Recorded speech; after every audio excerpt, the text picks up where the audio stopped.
Nous demandons à notre bien-aimé sœur Yvan Jean-Michel de bien vouloir nous rejoindre sur la chaire. La mort, dit-on, est un tyran qui n'est pas une personne à cause du péché.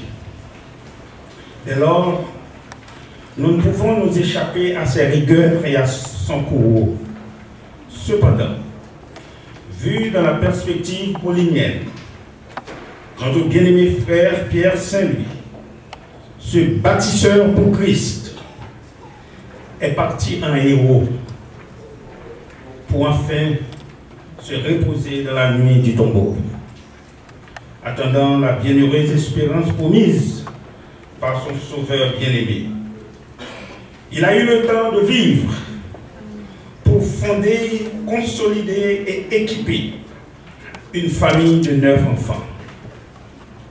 Il a eu aussi le temps de travailler à la fondation et à la consolidation des différentes églises, notamment Temple Salem, l'alma mater de toutes les églises de Boston, Massachusetts, l'église de Philadelphie, Temple de Dedham, ci-devant Mont-Golgotha, et la dernière en date, l'église de Bethel, qu'il a fondée ici à North Carolina.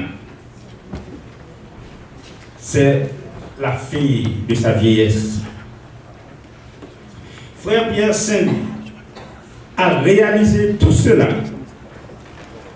avec sa partenaire, son amie pour la vie, son épouse bien-aimée, femme de sa jeunesse, Madame Altagrace Saint Louis.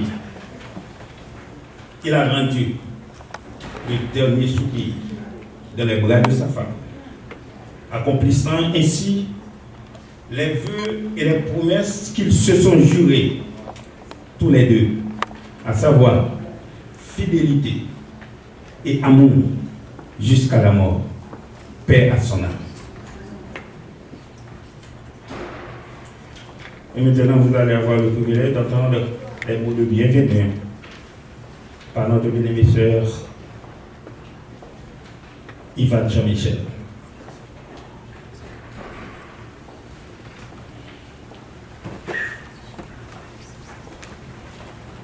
Good morning, everyone. My name is Maya. Next to me is my mommy.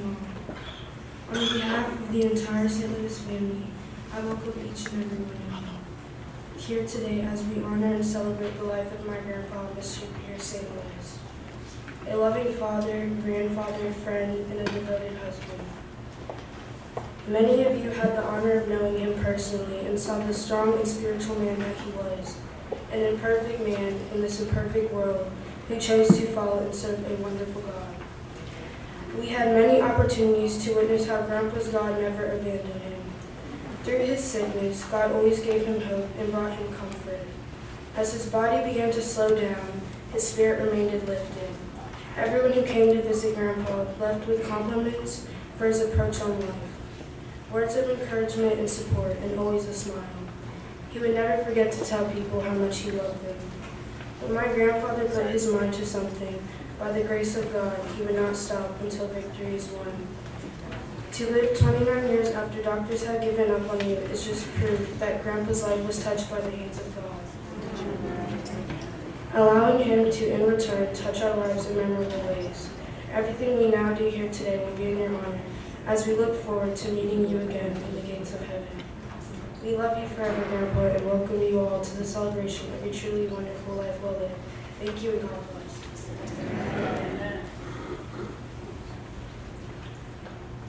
Bonjour tout le monde. Au nom de toute notre famille, je vous souhaite la bienvenue à tous et à chacun d'entre vous. Alors que nous honorons et célébrons la vie de Pierre Saint Louis, qui était un père, un grand-père, un ami et un mari aimant et dévoué de sa femme Altagrace Saint Louis.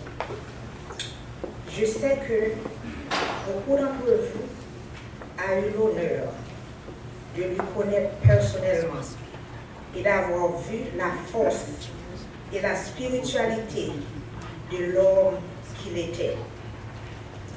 Un homme imparfait dans ce monde imparfait qui a choisi de suivre et de servir un Dieu merveilleux. Nous avons eu de nombreuses opportunités de constater que le Dieu de Pierre Saint Louis ne lui avait jamais abandonné. Durant sa maladie, Dieu lui a toujours donné l'espoir et du réconfort. Lorsque son corps a commencé de s'affaiblir, son esprit demeurait élevé.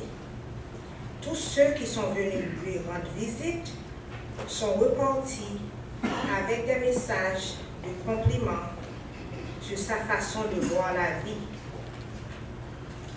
des mots d'encouragement et de soutien, et toujours un sourire. Il n'oubliait jamais de dire à ses proches à quel point qu'il les aimait. Quand Pierre Saint Louis avait une idée en tête, il ne laissait jamais pas tomber jusqu'à ce qu'elle soit aboutie par la grâce de Dieu.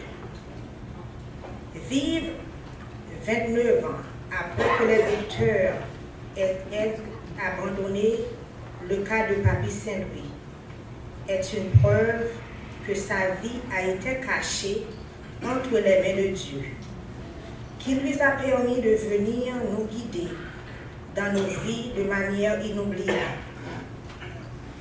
Tout ce que nous faisons ici aujourd'hui sera en ton honneur, Pierre Saint Louis, en allant de l'avant pour te rencontrer encore dans la grande cité céleste.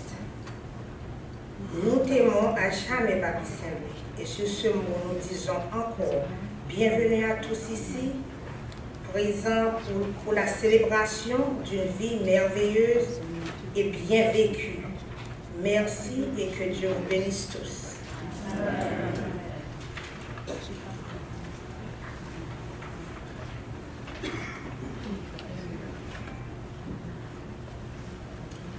Nous vous invitons, mesdames et messieurs, frères et sœurs, venus de partout et de loin, pour célébrer la vie de notre bien-aimé frère Saint-Louis. Nous vous invitons à vous mettre debout. Et ensemble, nous allons chanter au numéro 383, chant préféré de frère Saint-Louis.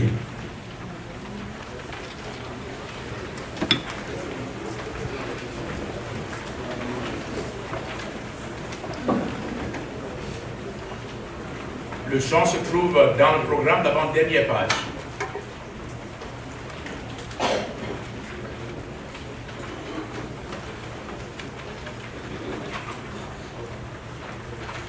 So, if you look in your program, the page before the last, you have all the words in French.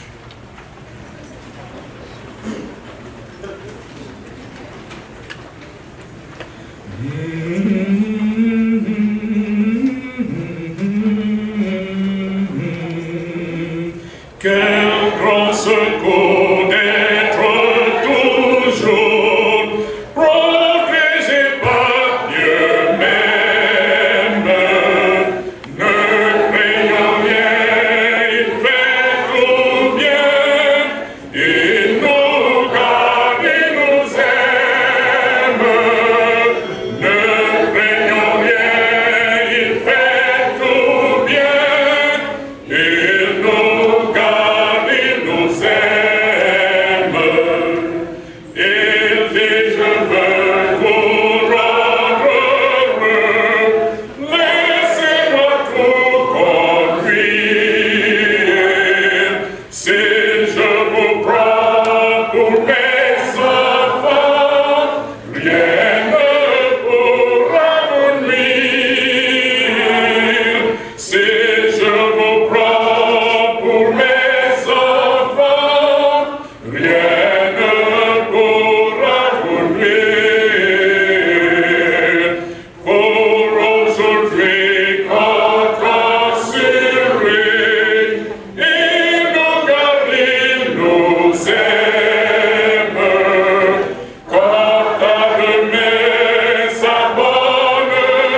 name is Pierre Saint Louis. I'm the 7th child. I'm the 4th and last son of Mr. Pierre Saint Louis. We thank you all for coming here today. And this is my wife, Abella. Today's scripture comes from 1 Thessalonians 4, verse 14 to 18. And it reads in your hearing.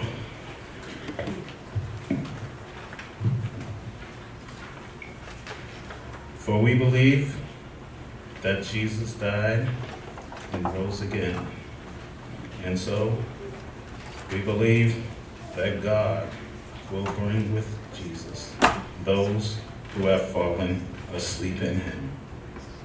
According to the Lord's words, we tell you that we who are still alive, who are still left behind until the coming of the Lord,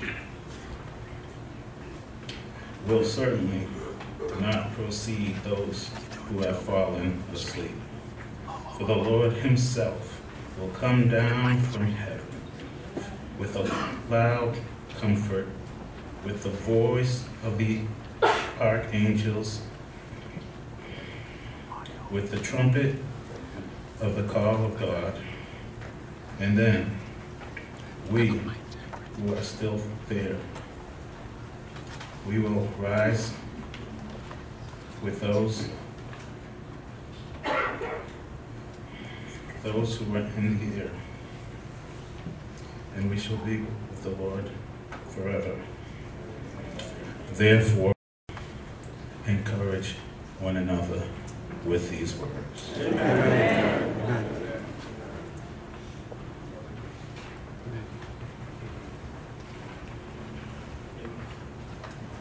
Nous gardons cette même position, révérencieusement nous inclinons nos têtes pour la prière d'invocation. Oui, mon Père, nous voulons te remercier pour ta présence bénissante, consolante, sanctifiante. Merci d'être que dans ton amour, tu as résolu le plus grand problème de l'humanité, le problème de la mort. Et nous avons trouvé le remède par le plus grand don, le don de ton Fils unique, car Dieu a tant aimé le monde qu'il a donné son Fils unique, afin que quiconque croit dans lui ne périsse point, mais qu'il ait la vie éternelle. Oui, mon Père, ta parole vient de nous dire, nous les vivants qui serons restés, nous serons tous ensemble, tous. Mon Père, de réaliser ce mot tous pour tous les membres de cette famille, Alta Grâce, la bien-aimée épouse, Joseph, Colette, Ploton, Sabrina, Lène, Jean, Alta Marie, Ivan, Immacula, Jean-Michel, Roosevelt et tous les autres membres de cette famille, de permettre que ce petit mot tous se réalise pour chaque personne ici présent, car nous avons tous un même Père. Mon Père, nous ne voulons pas t'inviter, car en tant qu'omniprésent, tu es déjà là. Et nous voulons te supplier, mon Père, en ce moment, d'étendre ta grâce sur tous ceux qui sont présents en ce lieu. Sois avec celui qui doit parler en ton nom. Nous sommes heureux de savoir que Dieu le Père est là, parce qu'il est omniprésent. Nous nous réjouissons grandement de ce que Jésus-Christ, notre grand frère, est présent. Il est vivant au siècle des siècles et il tient les clés de la mort et du séjour des morts. Amen. Nous sommes heureux de savoir que le Saint-Esprit est présent ici. Et le Saint-Esprit de Dieu reçu dans le cœur. Quelle consolation! C'est le début de la vie éternelle. Mon Père, comptez tous ceux qui sont présents en ce lieu. Chaque membre de la famille, tous ceux qui ont fait le déplacement de partout. Comptez chacun de tes enfants et accorde-nous en ce jour cette vie éternelle. Sois avec tous ceux qui doivent intervenir et celui qui doit parler en ton nom, que nous puissions entendre ta voix vive et vivre éternellement. Au nom de Jésus. Amen.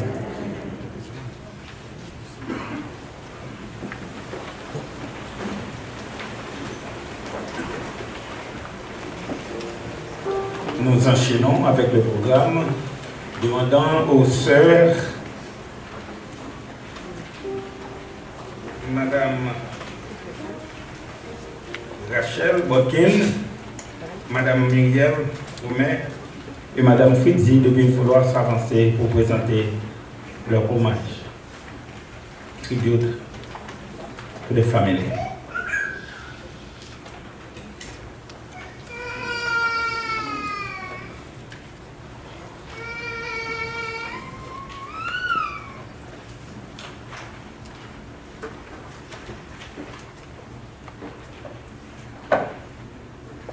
Mesdames et messieurs, une occasion très émouvante nous réunit en ce lieu aujourd'hui. Il s'agit d'un événement dont le monde fait face assez souvent, mais qui demeure un problème où inévitablement nul n'arrive à résoudre. C'est la disparition des gens de la race humaine. Dernièrement, c'était le tour du bien-aimé frère Pierre Saint Louis de regretter mémoire. C'est un court témoignage de la vie d'un homme qui a marché sur le chemin de l'intégrité pendant toute sa vie. Il fut d'un caractère idéal. Oui, de vive voix, nous pouvons affirmer qu'il a marché dans le chemin de l'intégrité. Son cerveau était imprégné de l'idéal chrétien. Les bras ouverts, il était toujours prêt à accueillir des responsabilités. Il mérite vraiment attention. Toujours dans ses rayons d'action, on le voit plein d'affection, plein d'amour pour tous, père d'une famille nombreuse, courtois et aimable. Avec une fiction de tristesse, je peux dire qu'il me considérait comme une de ses filles adoptives. Je l'ai surtout expérimenté que j'avais passé quelques semaines chez le couple Saint Louis. Cependant, il m'a fallu laisser ce lieu pour rejoindre ce que j'avais laissé en arrière. Et maintenant, Pierre Saint Louis n'est plus.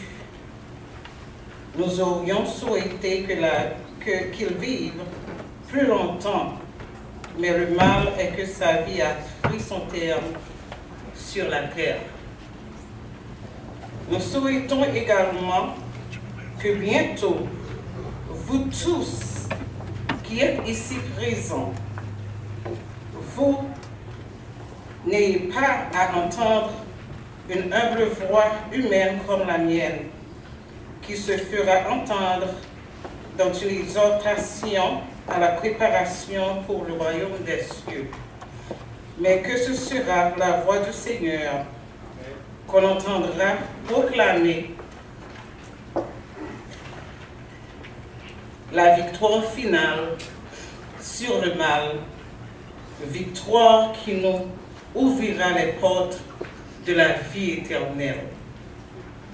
En attendant que Jésus revienne dans sa gloire, nous vous convions tous à persévérer dans la foi chrétienne. Oui, luttons ardemment. Allons en avant et jusqu'au bout, persévérons.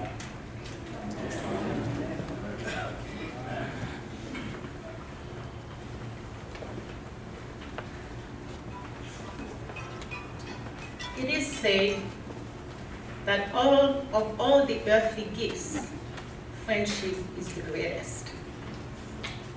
The year was 1968. The place, 108 Silver Street, Dorchester, Massachusetts. The Haitian population in Boston was only a small number. To hear our familiar Creole on a bus, on the train, or at the supermarket was like discovering an oasis in the desert. Though few in numbers, those of us who worshipped on Sabbath gathered on the 3rd floor of the Repast Seventh-day Adventist Church, where not only we gathered weekly to thank and praise God for His goodness, His love and mercy, but also to fellowship with one another and make provision for the endurance needed until we met again. Our earnest desire to expand our circle was indeed satisfied on that Sabbath morning when a young couple with their children joined us for Sabbath worship. They had migrated from the St. Croix Island to the States in search of better opportunities for their young family, as we all did. From the very moment that they joined us, our hearts connected and our world became a better place. We learned to know, love, and appreciate each other. At a very young age, my son Alex, who is now a grown man, a father himself of 2, spent the week in their care at their home for many months, where he was tenderly cared for as one of their own. He and John grew together, and we can remember when they refused to eat, Alta's Gran had to dance for them both in order for them to eat. Pierre Saint Louis was a very humble and trustworthy man. He had a heart overflowing with hope. He was friendly, and his smile was inviting.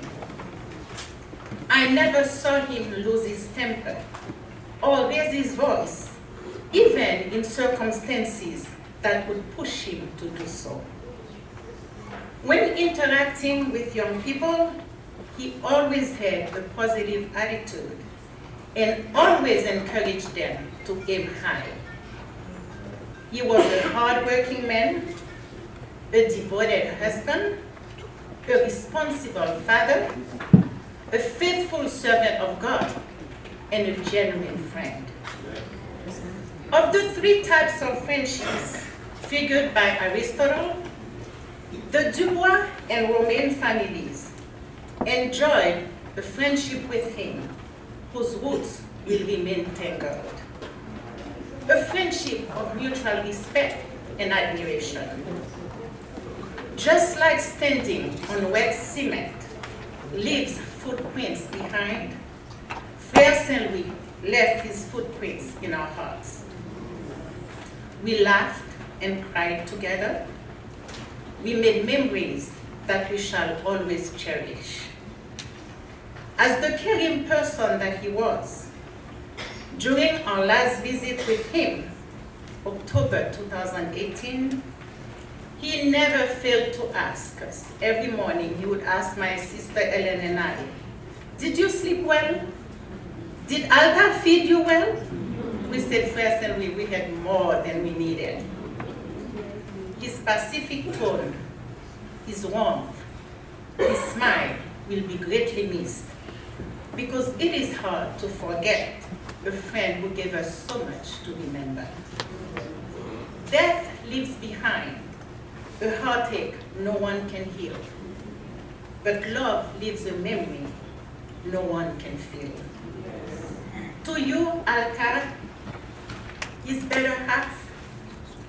To all of you, his children, grandchildren, relatives and friends, the loss is unmeasurable. But may we all be encouraged and strengthened by his legacy, and better yet, by the hope of resurrection to life immortal when our beloved Savior Jesus returns.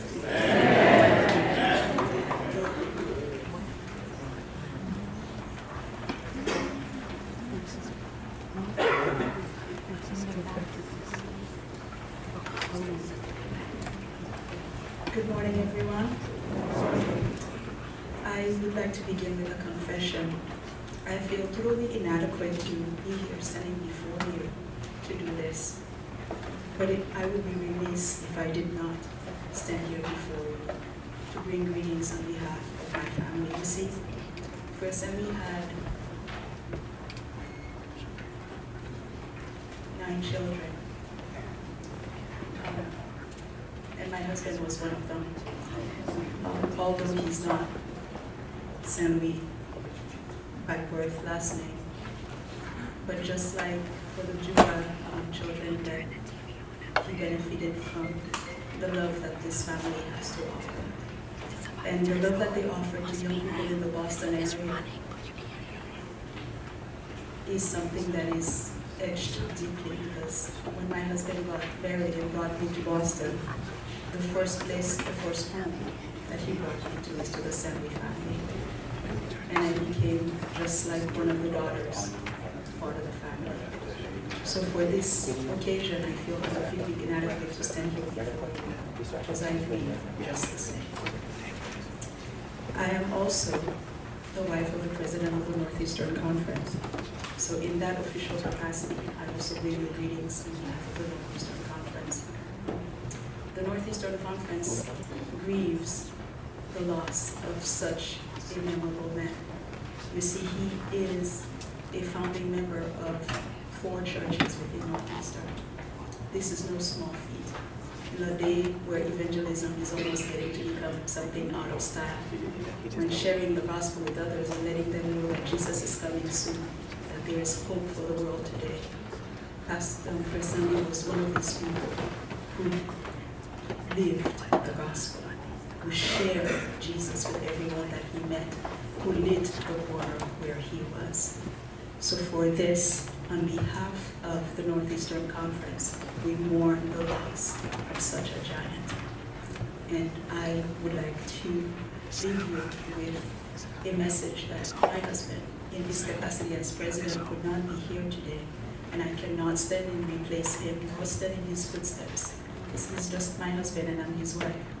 But he has a message for us that I believe will be coming on the screen.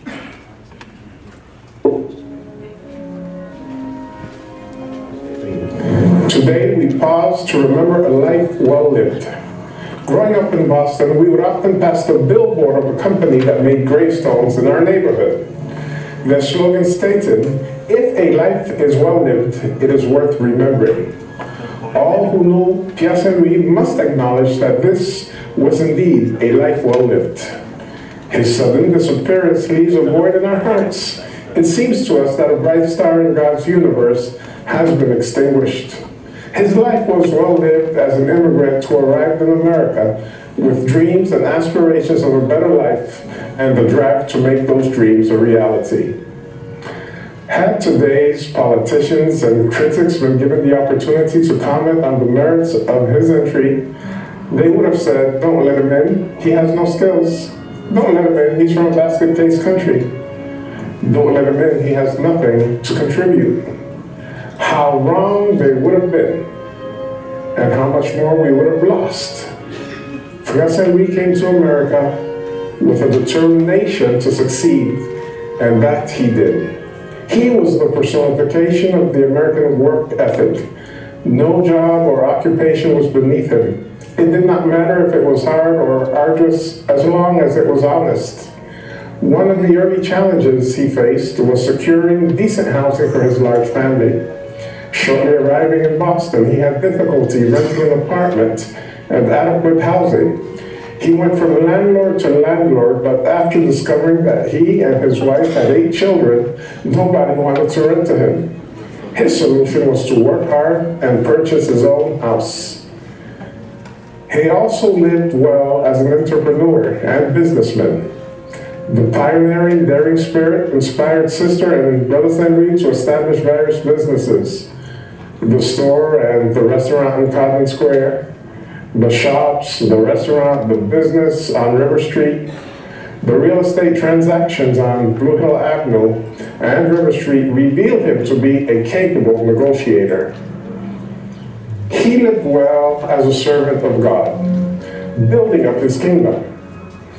My earliest memories of Pierre Saint Louis are seeing him as a church deacon.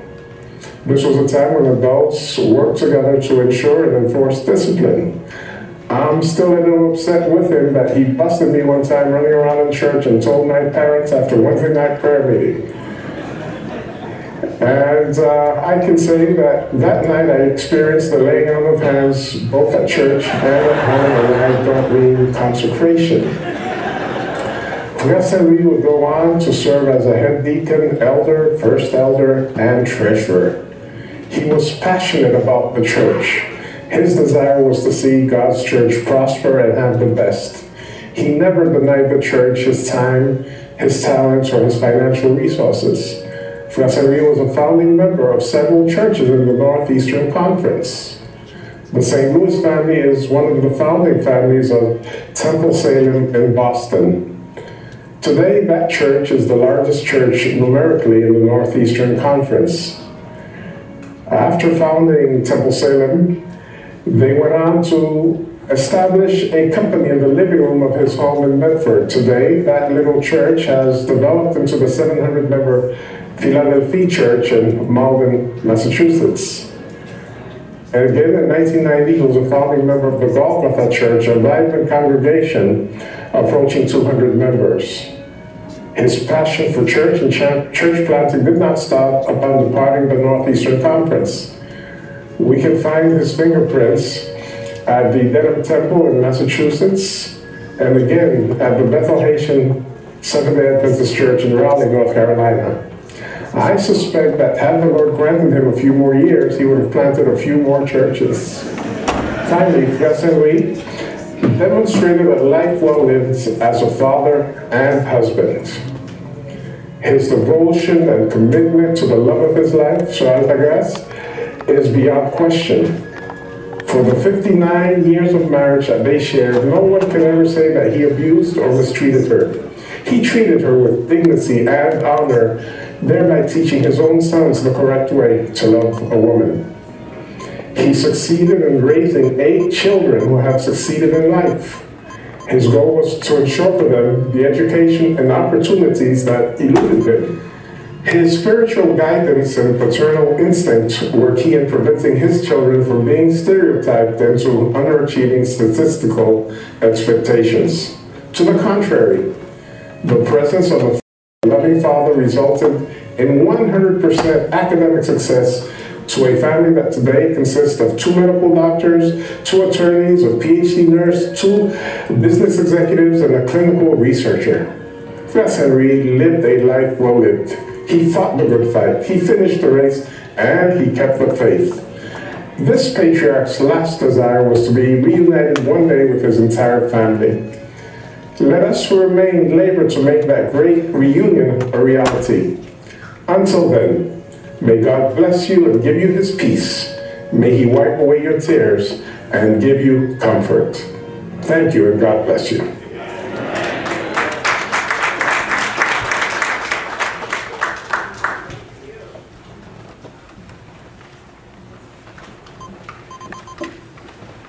As you can see, mesdames et messieurs, ce bulletin que vous avez en main, au côté que vous mettez toute vie Frère-Saint-Louis n'est pas le reflet de ça. Vie encore plus profonde que ça. vous allez avoir le privilège d'entendre la chorale de Gethsemane. Et tout de suite après, nous continuerons avec les tribus. Docteur Joël, pasteur Joël Honoré, avec docteur Joël Honoré. Mais entre-temps, je vous invite à entendre la chorale de l'église de Gethsemane.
Greetings to all. I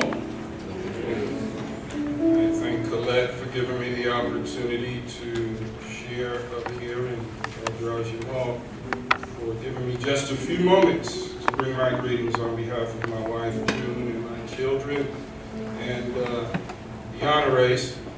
I share our deepest, our sincerest sympathy. There are no words that can fill the void. I've been in your seat. Except all we can say is we love you. We wish we could put our arms around you and just be in that moment, in that emptiness. We love you. We are part of you. You're part of us. And what can we say? Thank God for the time we've had with us and with you. If you don't know the person sitting next to you, just take a quick look at him. Don't stare, you'll make him feel nervous. But just take a quick look at them and know this. Whoever is next to you is a privileged person. And they're privileged because they knew Pierre Saint Louis. They are here because they remember Pierre Saint Louis. That makes them special. See, because if you knew, and I really can't say Pierre Saint Louis, that just doesn't sound like coming out of my mouth. If you knew Pierre Saint Louis, that's the way to pronounce it. You don't say Pierre Saint Louis. If you knew Pierre Saint Louis, then you knew somebody special. Today there's a crisis in society. Boys don't know how to grow up into men. There are a lot of people who are confused with the identity. But there was a privileged set, there was a privileged group of young men in Massachusetts in the 70s. And we had no problem figuring out what men were because all we had to do was go to church. And there were people like Pierre Saint Louis, and there were people like Frère Jacques, and there were people like Frère Laurent, Frère Etienne, and Frère Dubois, and Frère Simon. There were men in the church that showed us So today we come here to honor a man, to recognize a man, to praise God for a man that set an example for all of us. Oh, he didn't have to sit down with us and give us lessons and have us take notes. The way he walked, the way he talked, the way he conducted himself, the way he interacted with his family and the rest of us who were his extended family. You just heard my brother's story on the screen, and he spoke of a certain Wednesday night. I am attesting and affirming that that was true. I was there, and I felt it. And Roswell, if you didn't feel it, we need to talk. Because we were all in that mess together. You know, we had men. I remember, I'm in the mix. I remember, you know, and it's been 4 decades, and it's easy to forget, but they left a mark on our lives. And even as now Frère Saint Louis leaves a hole in our hearts, he leaves the memory that we were made of good stuff. There's quality among us, and I speak to the rest of the tribe, this 3rd generation, this the blue tie people here.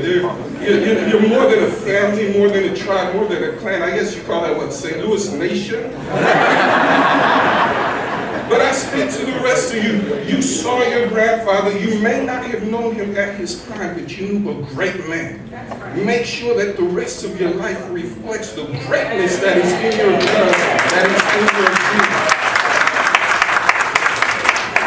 So I asked the family as I was walking by, is it okay if we're happy today? Is it okay if we celebrate? I know we're supposed to cry at funerals, but can we smile and can we laugh and can we remember the goodness that your father was to us? The goodness that your husband, Sister Atagas, the goodness that he was to us.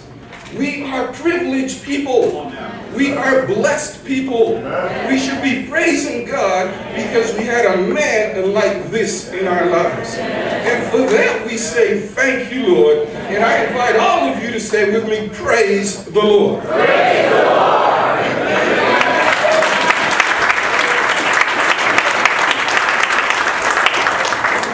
Praise the Lord. Amen. Vous allez avoir le privilège d'entendre Frère Cleveland de l'église de Bethel.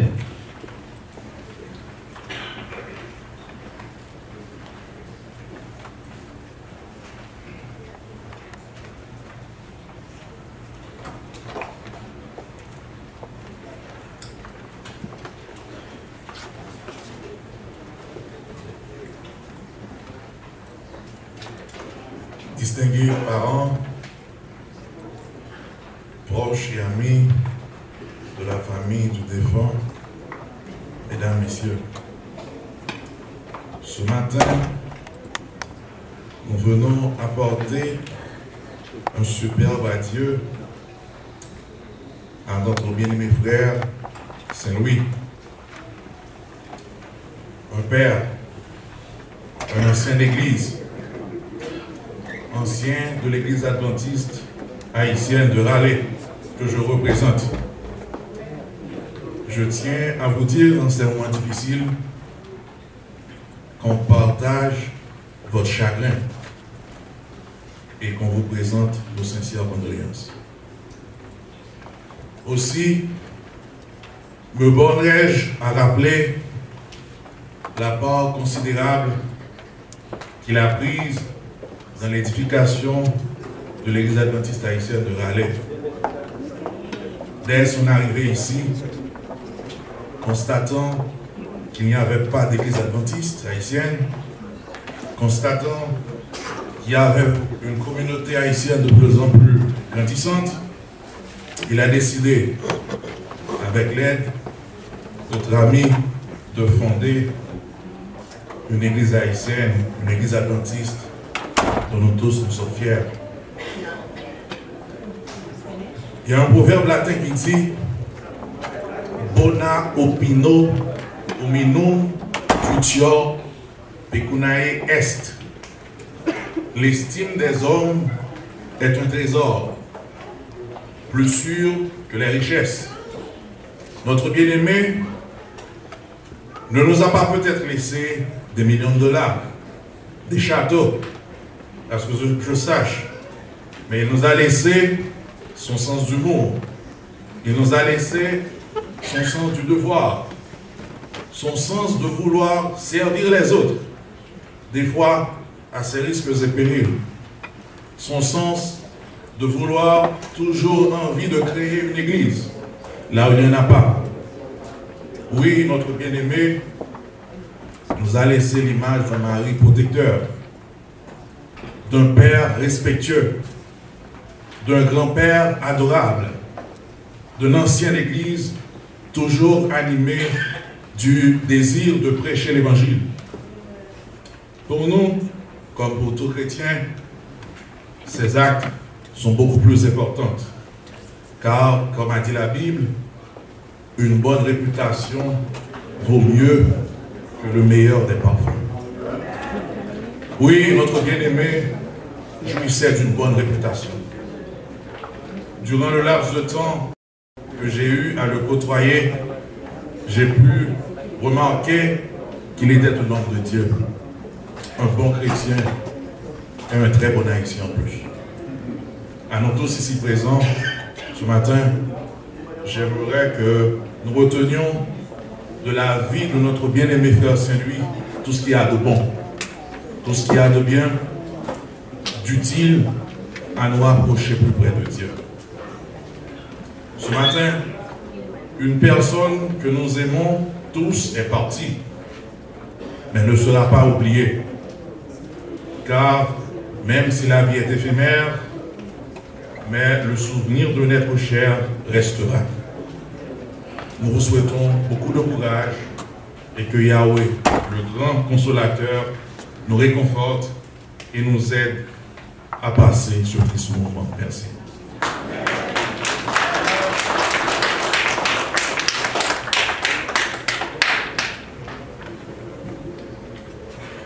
Nous voulons clôturer cette première page. Ainsi, nous appelons le représentant de l'église de Salem, Dr. Serge Lamour, représentant de l'église de Gethsemane, pasteur Larry Johnson, représentants de l'église du temple des dames, l'ancien frère Daniel Abraham, nous leur demandons de bien vouloir prendre place sur le podium pour nous, s'il vous plaît.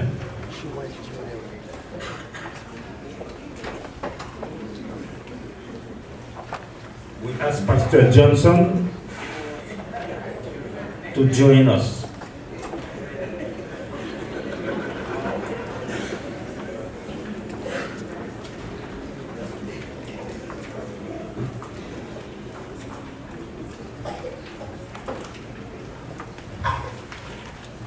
Mesdemoiselles, mesdames, messieurs, frères et sœurs, nous sommes rassemblés ce matin dans cette église après que les familles Saint Louis, Dieu juste et autres aient accepté involontairement d'accompagner ce géant de la foi dans son dernier voyage. Fortunately, part of what we knew about him as a human being cannot be condensed in this little coffin. After the combustion, the vaporization, and oxidation of some basic chemical compounds, such as gases and mineral fragments that rendered his situation like this. En somme, nous, témoins inexorables de la finitude de frère Saint Louis, un homme laborieux, un homme de prière, un trésorier intègre et sérieux, un serviteur de Dieu dans les affaires du Maître. L'homme est mortel. Voilà qui s'inscrit en lettres de feu et de cendre à l'horizon de toute existence, à l'horizon de toute réflexion sur le sens de l'existence humaine. L'homme est une poudre résultante de la combustion complète de la matière. C'est ce que nous sommes d'ailleurs. L'homme est une dépouille mortelle. Nous mourrons presque tous, mes frères et mes sœurs. L'Écriture le révèle, et cette nouvelle expérience à la Caroline du Nord le confirme aujourd'hui. Dans une société déstabilisée, qui n'offre que l'incertitude, que l'inquiétude, le sentiment d'impuissance, de déréliction devant l'ampleur des difficultés, de catastrophisme, des lieux sombres. On sait, on est, on grandit, on connaît un moment de périgée et un moment d'apogée, on vieillit et ensuite l'horreur. En fait, cette perte n'est-elle pas la résultante du monde en déconstruction dans lequel nous vivons encore, la perte de tout ce qui nous permet à une civilisation de fleurir, perte de repères, de valeurs, de consensus social, d'autorité et de confiance dans les institutions, des modèles d'une vision partagée de l'homme et du monde qui stimule, fasse rêver, mobilise et incite un groupe à se dépasser, ayant autant de pièges qui menacent nos enfants.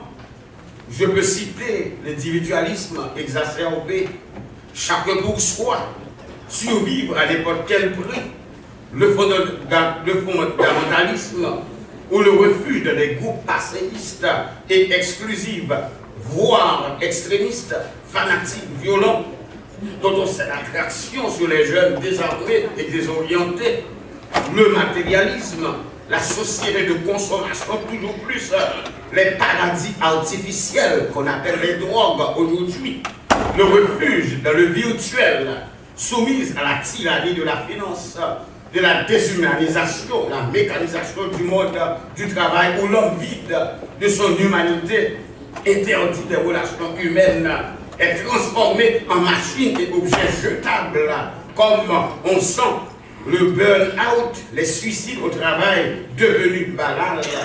Qu'est-ce que l'homme, mesdames et messieurs? Pas plus qu'une miette de terre. Aujourd'hui, tandis que nous sommes venus encore supporter la famille frappée par le deuil, nous voulons, chers amis, d'abord dire merci à Dieu pour la vie, le vécu de Frère Saint Louis. Le Seigneur en tiendra compte de son avenir. Tandis que nous sommes venus ici, encore supporter les familles présentes ici, en particulier, Docteur Colette Dieu Juste, notre valeureux ancien, son mari, le mari de Docteur Colette, ancien Saül Dieu Juste, leurs enfants Jonathan et Zacharie, et tous les autres membres de la famille. Nous voulons encore vous souhaiter nos condoléances émues dans le Seigneur. Que le Dieu, c'est-à-dire la Trinité ou la trilogie, dans son infinité ineffable, prenne soin des dépouilles du Frère Saint Louis et qu'au matin de la résurrection, qu'on le voit avec un corps glorieux, un corps nouveau, prêt à monter dans les nuées à la rencontre du Seigneur dans les airs, afin de pouvoir sillonner avec Jésus à gauche ou à droite jusqu'à ce qu'il arrive à la porte du ciel. Et le Seigneur est avec nous. Condoléances et consolez-nous dans la parole du Seigneur. Si vous permettez, nous avons toute une délégation venant du Temple Salem de Boston. Je suis le pasteur. Je voudrais demander à ceux-là qui sont au moins de la congrégation, nous avons plus de 60 personnes, de la sainte est un petit peu étroite. Ceux qui sont dans le sanctuaire, le Dugandis, le Jeannot, le Pierre-Louis, levez-vous s'il vous plaît, afin que l'Église puisse voir. Les autres ne sont pas ça et là. Merci et que le Seigneur soit avec vous tous.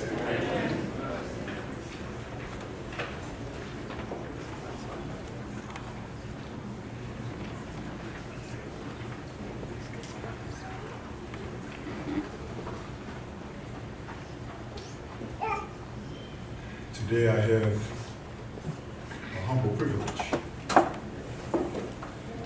to represent my father, Dr. Abraham, to represent my siblings, Alan and Shirley Mentor, to represent Wayne Mentor and Alain Laurent, Shirley and Ruth and Wayne, and my brothers in Boston, and my grandchildren. I don't know what to say because my brothers said everything, Dr. Noé said everything, and my sisters said all. I want to give you a brief synopsis of this great person. I came to the United States October 1971. A young kid, 14 years old. But I was blessed to be in the presence of the Saint Louis, les Saint Louis, because they had more kids, my age. The other families was 5 of us. They were grown. They were a bit older than us.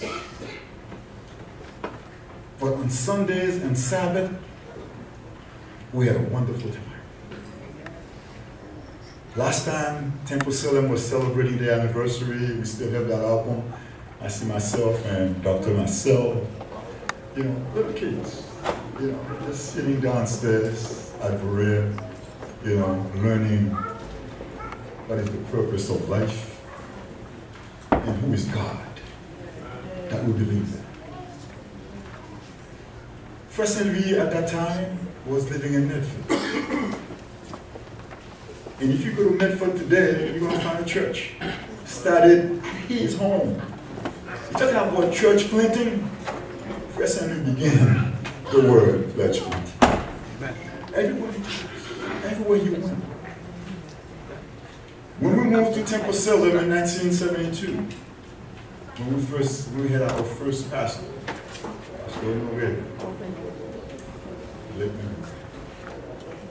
Pierre Saint Louis was there with his family. When we left for college and came back, Pastor Laguerre had a crusade. I rebaptized with my wife. At that time, Pierre Saint Louis and the elders decided to have another church plant in Rosendale. He had moved from Medford to West Roxbury. So from there, he decided that we need to have another church because Temple Salem was too small, and still is. So they decided to do another church planting, where I had the privilege and the honor to be taught by this man. From there, Pierre Saint Louis was our leader. Pierre Saint Louis found us a place to worship. Not only Pierre Saint Louis, but his wife. Because behind every great man there is a great woman. Or beside every great man there is a great woman. Pierre Saint Louis used to travel on a daily basis to find us a place to worship. Because as you know, coming from, as a group coming from a mother church, you gotta have a place to worship. So we went to Cummins Highway. We were there for 1 year. And they said, you know, the church was growing and we have to move. Pierre Saint Louis started moving on a daily basis, taking care of his family and making sure that, you know, the church have a place to worship. We went to West Roxbury. We started there. Working together. Preaching the gospel. Feeding the people. Spiritually and certainly we always feed us. Some great food. I had the privilege last night to hear a big day. So, when Pierre Saint Louis decided to move to Raleigh, retire, move to Raleigh, North Carolina, before he left, he made sure that my wife take over as a treasurer of Dillard. That's what he does. He's a man who built people up. He's a man who understands before you speak, you think. You don't get upset because everyone has their own opinion. But you respect their opinion and you discuss the matter to move forward. Amen. If there is one thing that I learned about this great man, like I said, everybody else said everything else. But as a young kid at the age of 14, coming to a great nation like the United States, there were not that many Haitians around. But you know on Sabbath, you will be among your people. You will be treated well. And after a Sabbath school, we go upstairs to worship. After that, so simply we make sure that you have a good meal. Family, open it up. Keep that in mind. Today I'm celebrating, I'm not going, I'm celebrating an achievement well. For the grandkids, let me tell you, your grandfather, remember, the gene that you pulled, that you carry right now, the DNA that you carry right now, respect that DNA. Respect that DNA. This is a man that God created with his own hand.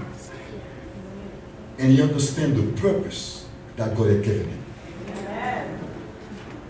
We all have a gift, but this man multiplied the gift that God gave him. May God be with you, young guys, young ladies, the grandchildren. Remember, your father is a man of God. No matter what you go through in life, God will be with you. Your father, your grandfather might not be able to be there to answer your questions, but your mother, your father will do that for him. And if they don't, just scream to the God of your father. He will answer. May God bless you.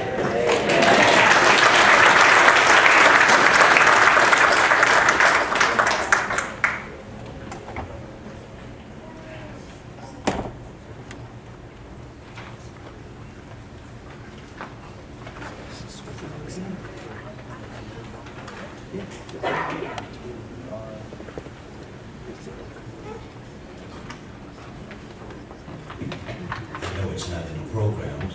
Both of us standing, but the family gave us permission for us to speak as. And I don't have to say to the family, we do thank you for the honor and the privilege of having these few minutes to say something not about your father, but about you as well. There's only a few things that I regret in life, and one of them is not knowing your father and being able to pastor him and to learn from him. But I thank the Lord for the privilege of pastoring John and Dr. Maggie, because through you I saw him. I always wondered where Maggie had the gift of putting things together and cooking and all that. Well, I found out. It's not a secret anymore. And for John's diligence of working and taking care of his family, I found out it's from your father. And so through you, I was able to know your father. And for the moments that I spent with him and with your mother, pleasant, even though he may have been ill, he always left us, and we left him with a smile. So I want to say thank you for that. On behalf of Gethsemane, I'm not going to leave away.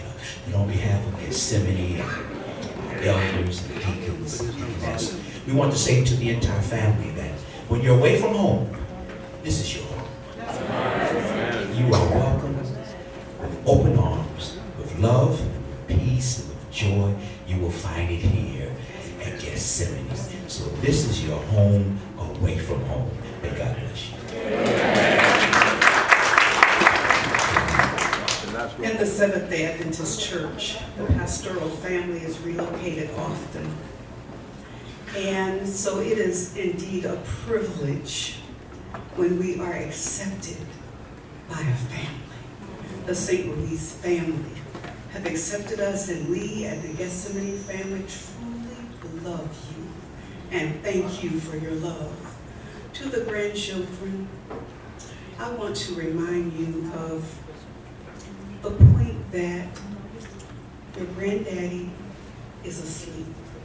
But there's one thing that he did that is going to continue, and God is going to honor. He prayed for you.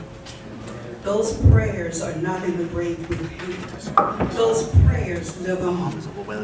Don't forget on God, because granddaddy's prayers are going to live on.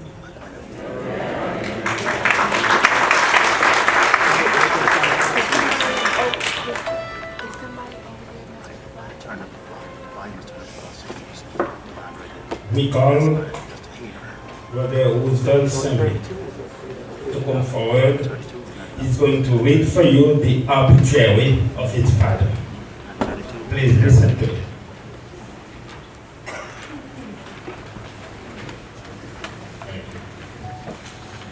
Hello, y'all. I gotta put these on. A wise man once said, there are things in life we don't want to happen, but we have to accept. Things we don't want to know, but we have to learn. And people we can't live without, but we have to let go. Today we mourn the passing of a faithful servant of God, an amazing father, a devoted husband, a trusted friend, and a spiritual leader who positively touched the lives of so many. Pierre Saint Louis was born November 15, 1934, in Saint-Dieu, Haiti, a small town in Maribel region.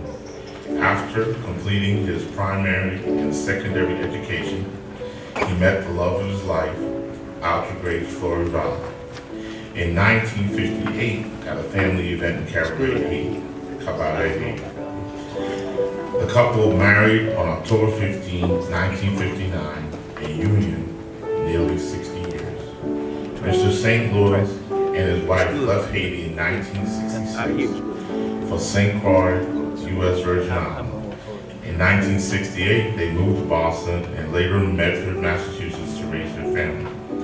Mr. St. Louis accepted Christ and was baptized at Boston Berea SDA Church in 1968.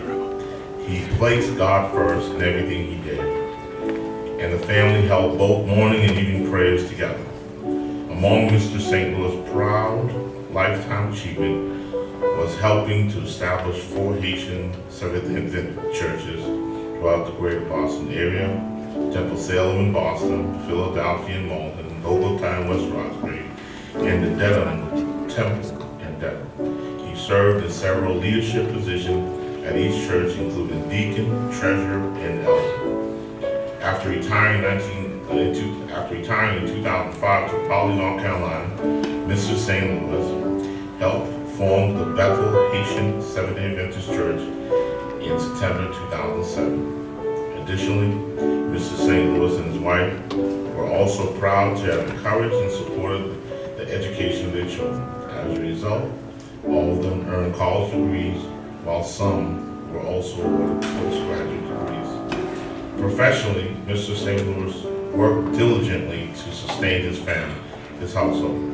He prominently toiled as a tailor, foreman, accountant, restaurant manager, and in the hospitality industry. Mr. St. Louis and his wife launched a grocery store and restaurant business in 1975, incorporated as Dodger Natural Food Center, and later renamed World Best Food Market. The business consists of a vegetarian restaurant, which also sold religious books and natural food supplies. In 1987, the couple formed Nouvelle Creation Restaurant and employed a number of people, notably for the catering division. Mr. St. Louis also generously assisted a number of individuals to find gainful employment throughout Boston. In 2005, 2013, and 2015, respectively, he received recognition from the Commonwealth of Massachusetts, Northeast Conference of Seventh-day Adventists, and the City of Boston, Massachusetts House of Representatives for his 30 years of entrepreneurship and community service. Mr. St. Louis remained in everlasting deep faith in God and unconditional love for his family and friends throughout his life. He is survived by his doting wife, Alta Grace St. Louis, his children, Joseph M.S. L.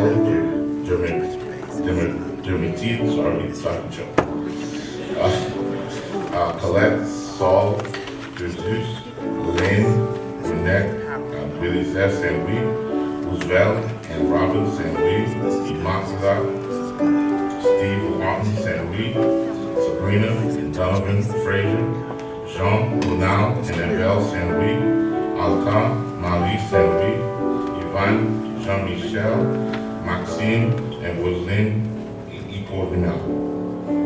Our grandchildren, Zachary, Jonathan Kamar, Kia, Jordan, Nyla, Shelton Pierre, Noah, Jacob, Joshua, Donovan, Colby, Marcus, Karen, Medora, Colby, Brian, Marjorie, Chinwindu, Sarah Marie, Lena, Maya, along with many nephews, nieces, and cousins.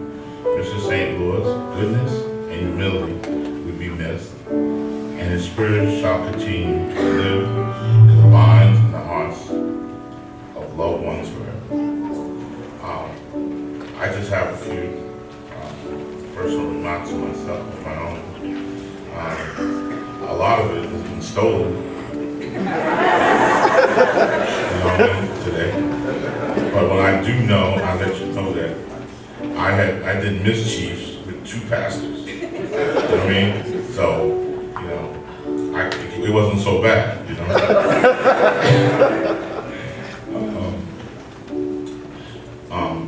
I was privileged to be on the right-hand side of my dad.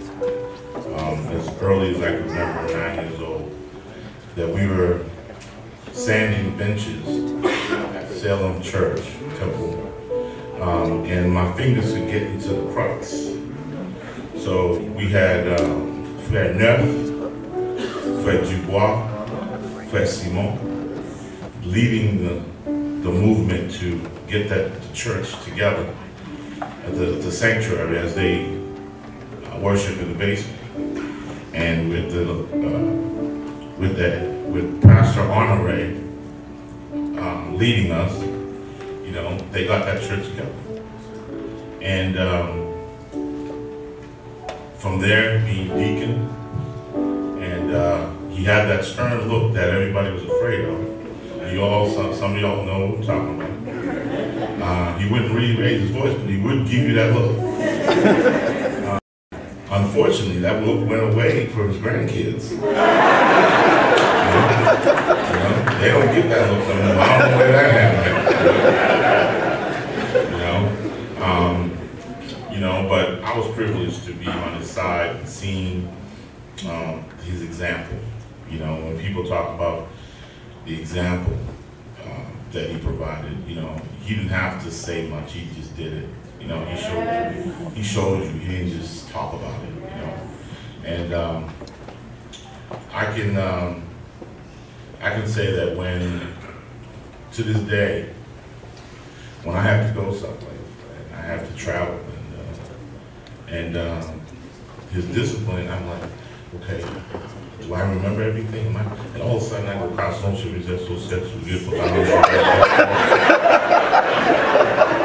you know, it's just, man, that's the things he taught me, because he had people to get ready to get to church on time, you know, to open the church when he was deacon, and you have to get ready early and get there.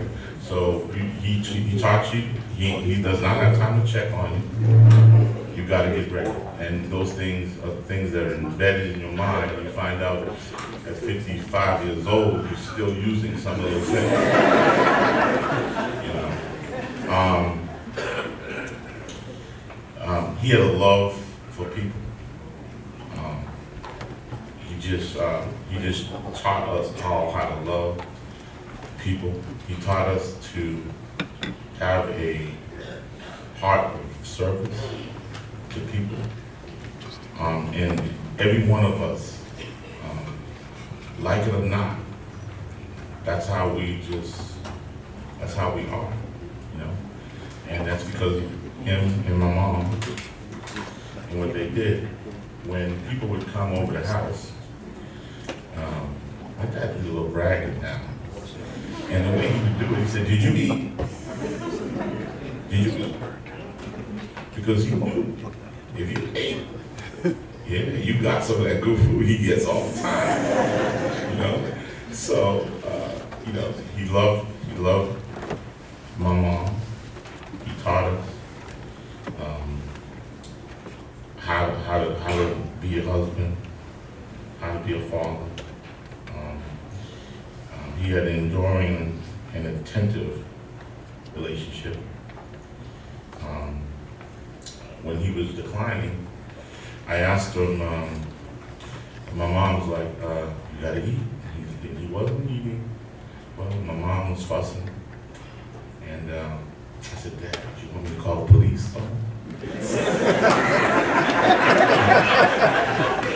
He looked at me, he said, "Oh no, she's all I got."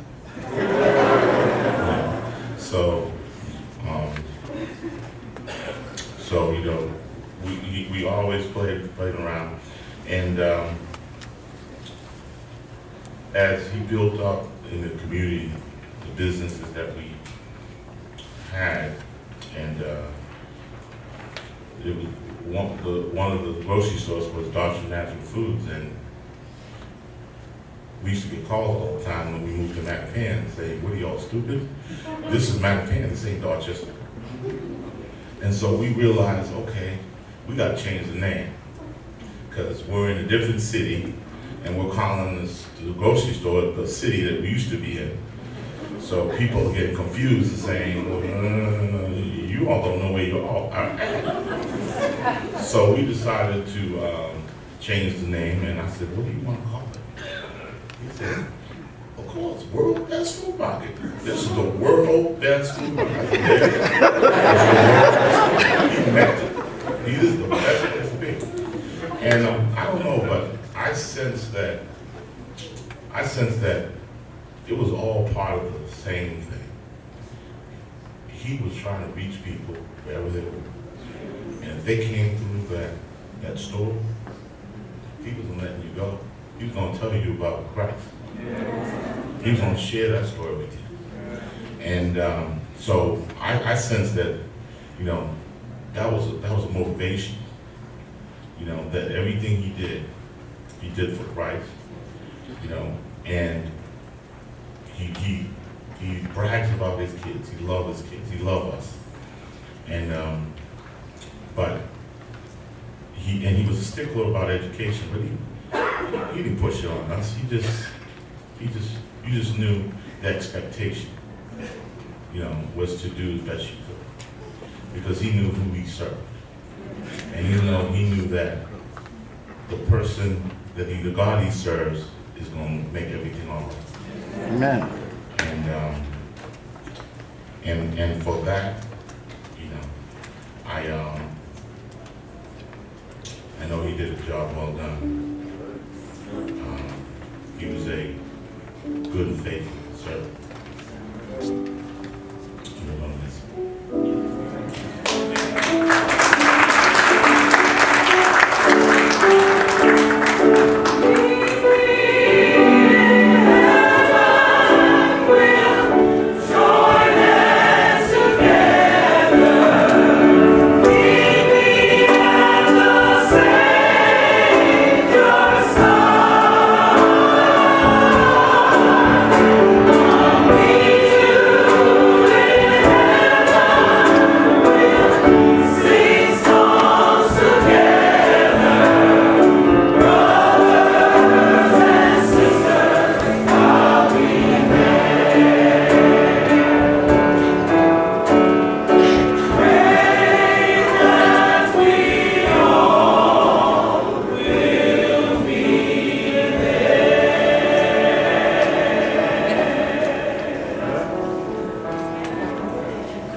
Praise the Lord. Praise the Lord.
Santa, la sogna, non è santa,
Pierre Saint Louis n'a pas seulement touché le cœur de nous en tant qu'adultes, il a aussi touché le cœur des enfants. Il a toujours une place pour les enfants. Ainsi donc, frères et sœurs, mesdames et messieurs, vous allez entendre les petits-enfants de Frère Saint Louis dans leur hommage.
Bonsoir tout le monde.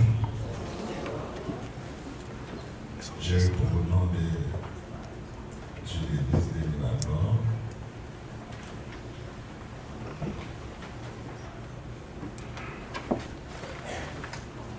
Je tiens à ce moment qui est vraiment triste pour moi. En même temps, c'est un moment de joie. Le fait que le Seigneur opportunité pour participer dans belle fête. Moi, je dis en belle fête, c'est parce que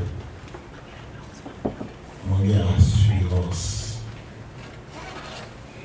sans l'hymne. Frère, non.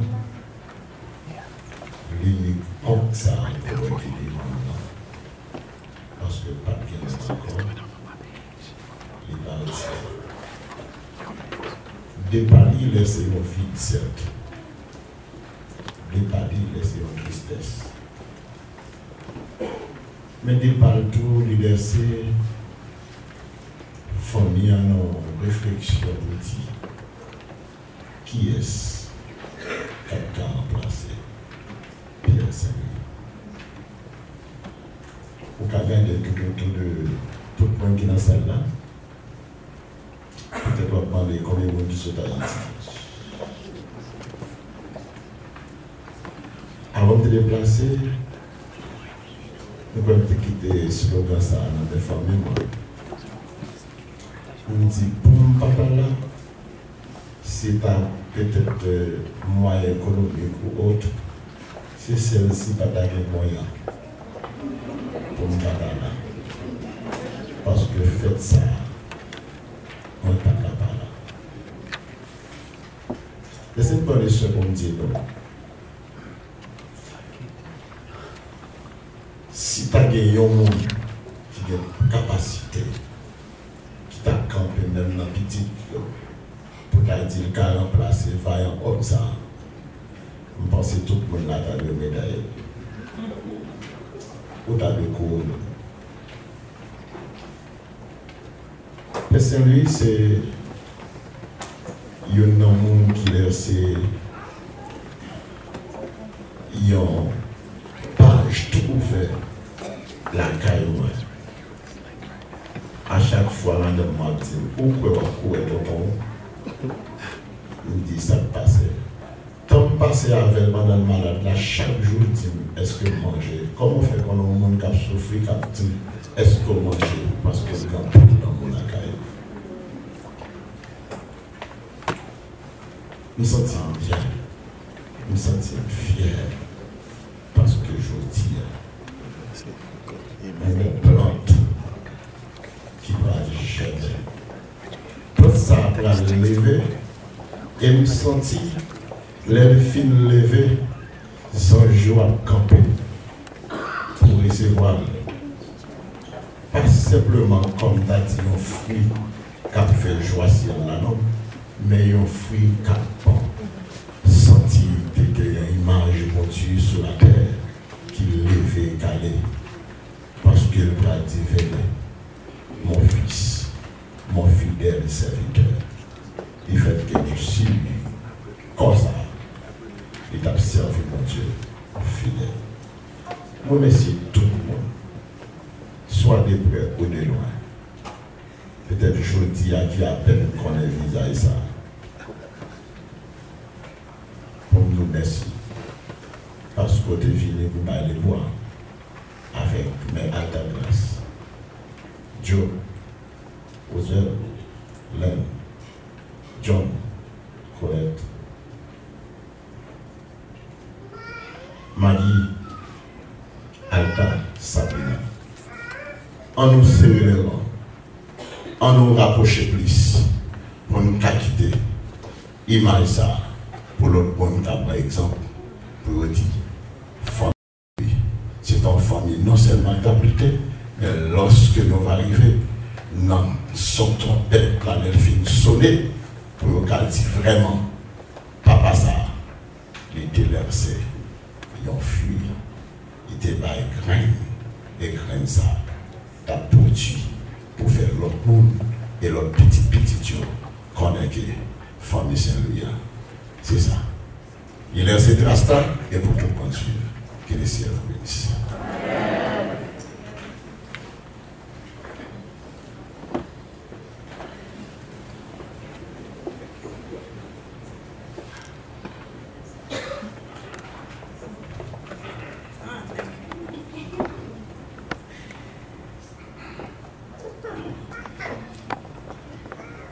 I'm the youngest of 8.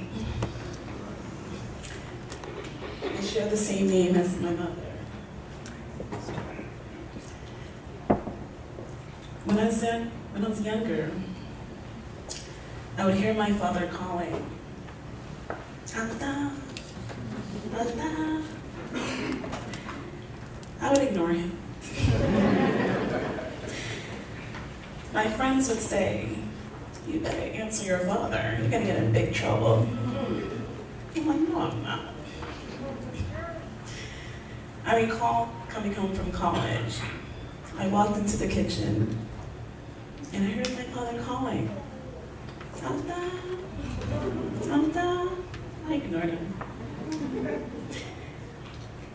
Moments later, he came into the kitchen, very stern. Didn't you hear me calling you? I turned and said, hi, Papi. You were not calling me. You were calling my mother.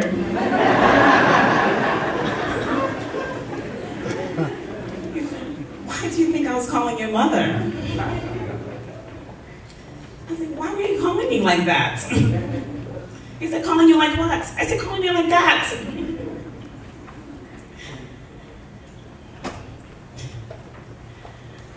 told my father my whole life, I can always tell when you were calling me or when you were calling my mother. When you were calling me, it was Anda. Anda bien. But when you were calling my mother, it was Anda.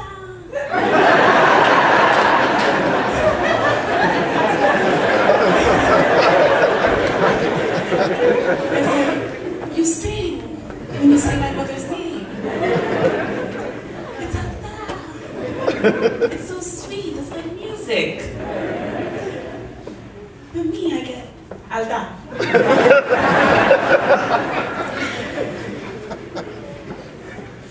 My father said, after he chuckled, he said, well, from now on, you're Alda daughter. And your mother is Alda mommy. My parents had a way of calling one another. My father always called my mother Alda or Mommy. And my mother always called my dad Saint Louis or Papi. As an adult, my father called my mother Mommy a lot more.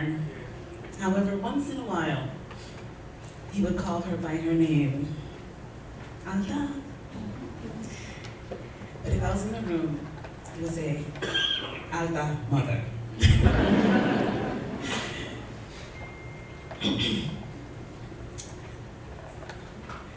I'm gonna miss him terribly. I was privileged to be Alda. Alda daughter. And Alda.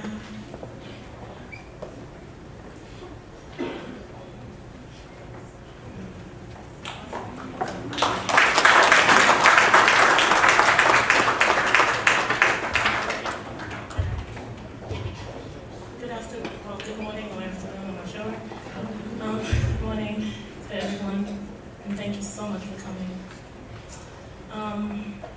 I have a problem of always being long-winded and speaking a lot. I know my brothers and sisters were nervous that I was coming up here. Anyone else who knows me knows that is true. So I will try to keep it brief. I tried to say, what would I say today? Because there are so many memories that I have to share. But what I will, and I will always continue the legacy of my dad of preaching the gospel. And the way that I do that is as I lost my sight, as you guys can see, I came up here with a cane, almost fell. Thank God for Maggie. Thank God I'm always good to her, or she would like.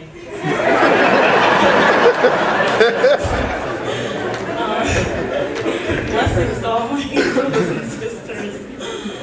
I love you all. Thank you so much for caring for me and everything. It's so awesome when, you know, I can't see any of you, but you can see me, so it's great. I love you all. My sister in Christ, Nancy, thank you so much, girlfriend, for coming out. Love you. And all you are family. But what I can say is that my dad left a legacy and a foundation that I can never get rid of. That foundation of faith. Okay? I can seriously stand here and say that I walk by faith and not by sight. Literally, I can say that.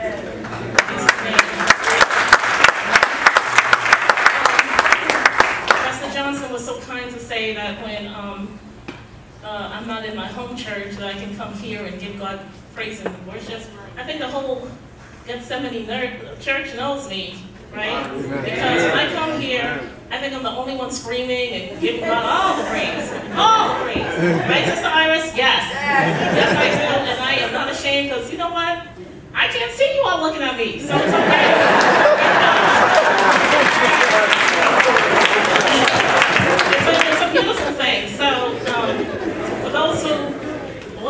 feel sorry for me, please don't, because yeah, it's a great thing not to be able to see something sometimes. So, because I am content and happy in the Lord. So God is great.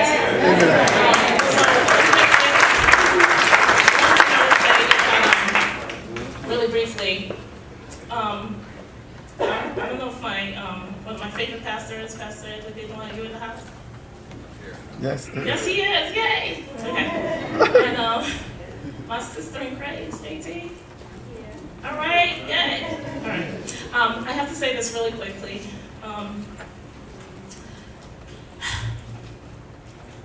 I had left the church, okay? And a lot of us do that. We were basically, we were basically raised in the church and all that, and in Temple-Salem, and we went to college and stuff, and we got married, did our own thing, and yeah, I left, as so many of you do. But one glorious morning, I came back. And I remember calling my parents, and I spoke to my dad, and he was so elated, he was so happy, and it was like, it just rejuvenated him. And as I told him how I got rebaptized and how I found Christ for myself after Pastor Edward been on his great ministry and with Daniel and Revelation, I urge all of you to really dig into that, because Christ is coming soon. So that's why I'm sad, but it's bittersweet, because I know that I will see my dad again. Amen. I just have to stay on the course, right? Stay on that course of faith, like I said. And I know, because I know that he is definitely going to be there. And I want to hear the Song of Moses. I want to walk on that sea of glass. I want to be there. So I want as many of you as my children, as well as my nephews and nieces and my cousins and all my church family. Come on, let's all go do this right together. If I can come back, all of y'all can come back to church. Right? Praise God and give him glory. So I thank my pastor, Emily and JT, for taking me in and bringing me to church every Sabbath. And I give God all the praise. And thank you for everyone who has prayed for me and my family. Continue to do so, because I need all the strength that I can muster. And I know that if I stay firm, if I stay on course, that one day I will see Papi once again. Thank you.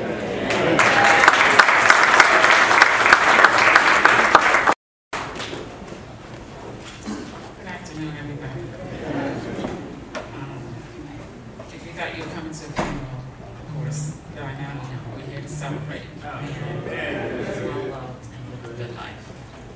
I'm so thankful for having such amazing parents that sacrificed everything for family. They were hardworking, faithful, God-fearing people. I remember studying late one night. It was about 3 in the morning. One of those 3 o'clock in the morning commercials came on from Feed the Children. And I remember thinking, if my parents had not left Haiti in search for a better life, I might have been one of those naked children with a belly full of worms, eating out of garbage dumps. So it made me more determined to do the best that I could. And my dad was so proud of all of us. He was proud of his children, his grandchildren, all of us. We each had our own personal relationship with Papi, especially during his final days. My husband, Stephen, would rub his head and sing, driving us all crazy. But my dad absolutely loved it. And no one, I mean absolutely no one, could rub his feet like Dr. T. Dr. T came all the way from Haiti to help, he's a medical student, to help take care of my dad. And his name is a name that we could not pronounce well, so we renamed him Dr. T. And that's a lot how we grew up. Our husbands and wives usually get very confused when they get married into the family, because they're like, Auntie, that's your sister? I'm like, yeah, that's my sister. That's your brother? Mm-hmm. That's my brother. And we meant it, and we always mean it. We mean this is our other sister. This is our other brother. We've adopted them to the family, and they are equal, just like the egg that they were given birth to. So when I found out that my dad was severely anemic one day, I started teasing him about being a vegetarian.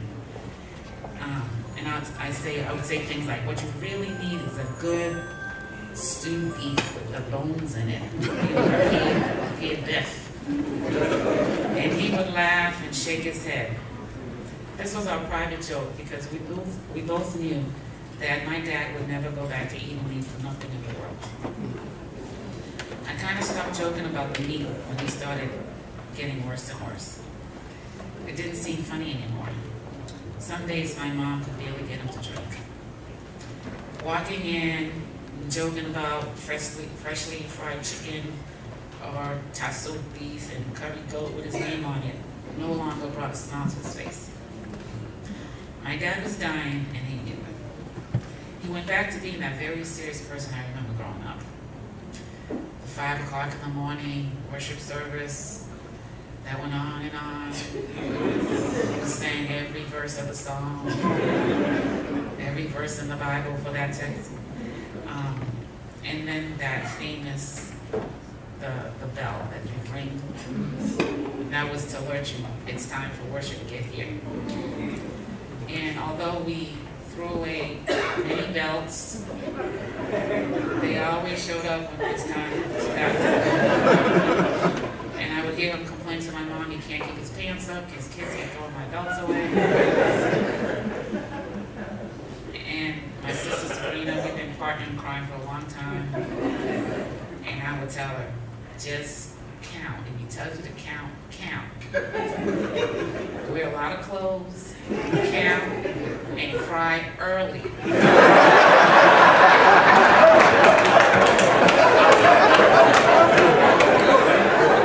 was trying to hold it in.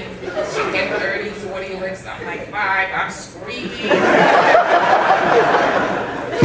It's over.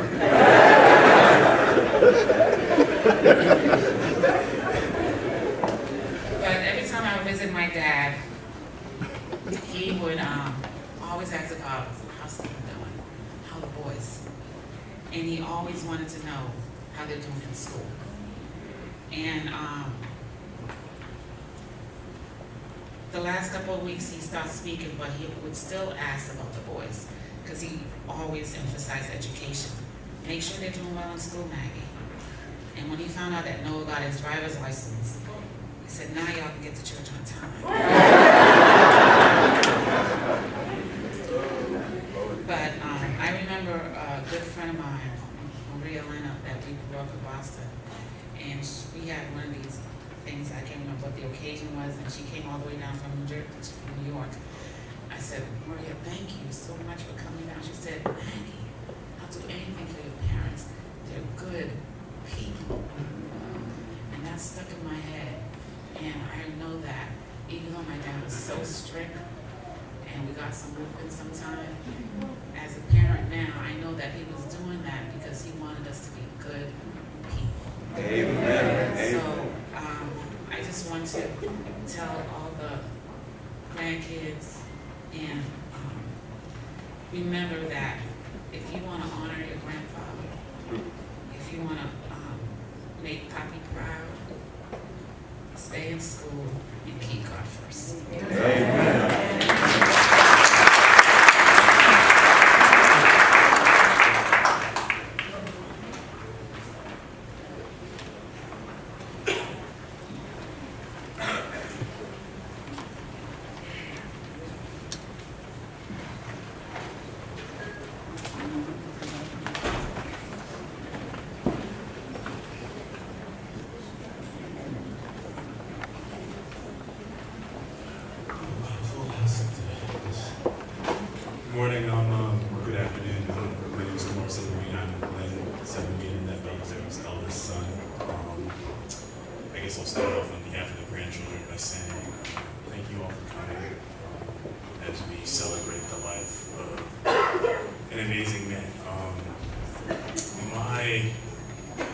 favorite memory of my grandfather is probably the last one that I had but it's the most poignant. And it was last April when I came to visit, and we were just chatting. I told him I had to go back home, work Monday and stuff. And he just brought me tight, prayed for me for 5-10 minutes, and it was hard to see him, as it started to decline. I remember him being so vibrant, and when I was younger, running around the store and stuff like that. But the fact that he, in his moments that he was starting to decline, really being in pain, he always put others before him. And I think that's an admirable trait and something that we all try to aspire to be others first. I think seeing all these people here today is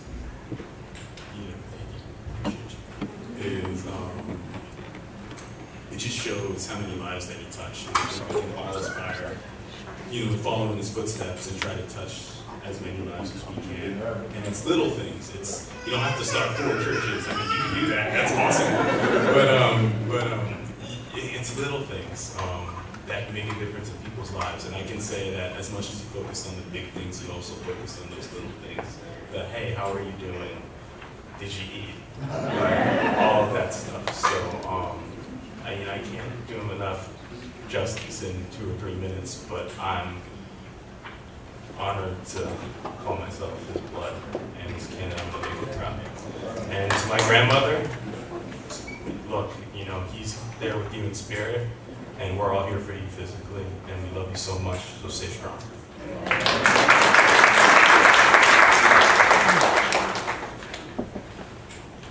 I'm Donovan, eldest son of Sabrina.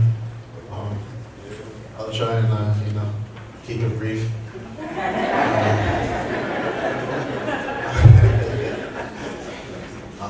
My mom did a great job. So I didn't write anything down. I want to do this straight from the heart. There's so much I want to say in so little time. So when I was really young, I called it Poppy Shop. I didn't know it was, the world's best supermarket, but to me it was, because if you don't know me, if you didn't know me back then, I was a handful. And that's the understatement back in the day. But every time I went to Poppy Shop, I thought it was the coolest place ever, mostly for the free candy. But I thought it was, I thought it was a great place to, kick back, and Poppy let me, show him the back. That was out in Boston, Massachusetts, and me and the family, we traveled there several times a year. And no matter whether it was, Boston, Massachusetts, or North Carolina, wherever Grandma and Grandpa were, first thing that, every time I step in that door, first thing is, did you eat? And it's important, because literally everyone that came up here, that you have some good food in your stomach when you come to this loving place that we call Grandma and Grandpa's house.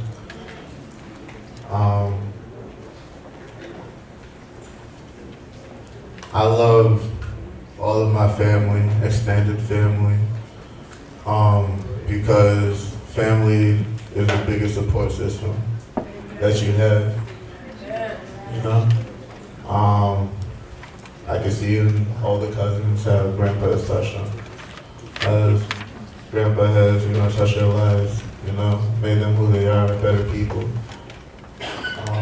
He had such an influence on us, whether, we knew it or not. And like I said, I could say so much about what he's meant to me. But it should be a celebration, we can't get too, sad about it. But Grandma, I love you so much. You're so strong, you really are. And like Kamar said, we're here for you, for real.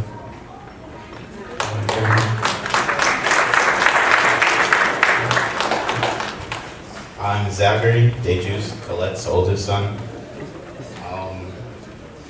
So when we were younger, we had this thing called cousin camp. We were all sent to Grandma and Grandpa's house for 2 weeks, almost every summer, to stay with them. And as a kid, I was never sure if it was because we were desolate or bad, and our parents had a 2-week vacation, but we were all at Grandma's house for 2 weeks. And in those 2 weeks, we learned to love each other as family. No matter if we fight or argue, we learned the true value of laughter. I remember one time, we were bad for a whole day, and Grandpa locked us in the porch, and he got dark, and then he went around back. We all thought it was a monster. Grandpa came back laughing, it was hilarious. We learned that if Grandma filled your plate with food, manger tout. And we also realized that Grandpa was quick. He didn't miss. But we learned so much from Grandpa, and those are the things that we value with each other. Grandpa was a king. He was blessed with the strength of Samson, the wisdom of Solomon, the courage of David, and the faith of Job. He made his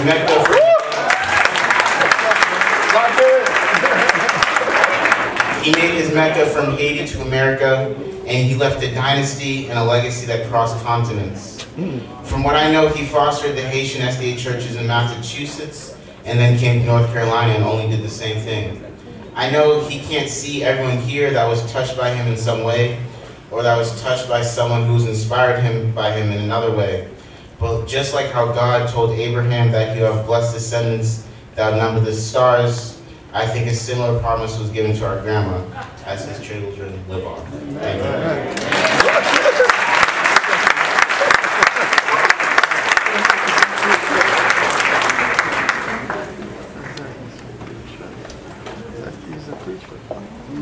The parents,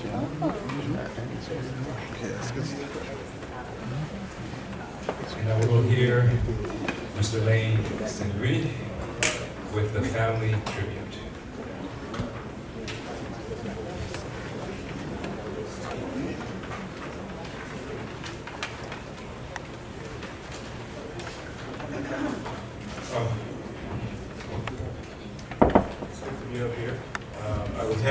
Got off quickly because he was trying to steal my thunder, as he always tries to. He was getting close. After my speech was almost done. I'm so glad that we're all here. It's so beautiful to hear all the love that's in this room, because that's the same love I felt every time I spoke with Dad over the phone, in the school, whatever it was. It was just about love. Can we just bow our head real quickly? Thank you, Lord, for this day. Please help me deliver the message that you know Dad asked that we deliver on his behalf. And bless us all. We ask you this in Jesus' name, amen. The reason I pray is because that's how Dad said he wanted this to start. Because, he started everything with prayer and ended with prayer. I spent a lot of time, and sometimes you always wish you spent a little more time.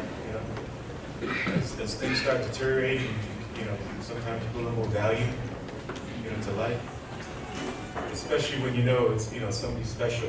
And my dad is not a complicated guy. As you see, we have all these PhDs, whatever. But for them, when we went home, it was like just being home and all the love and caring. So to start with, I just want to say, distinguished guests, Dad wanted me to first thank everybody. That's it. He said, because we talked about, this is his funeral, by the way. He planned it. Him and Mom, they bought their own plot. They did everything. Actually, Mom kind of led him, as she did in everything. Maybe she let him. And he confessed.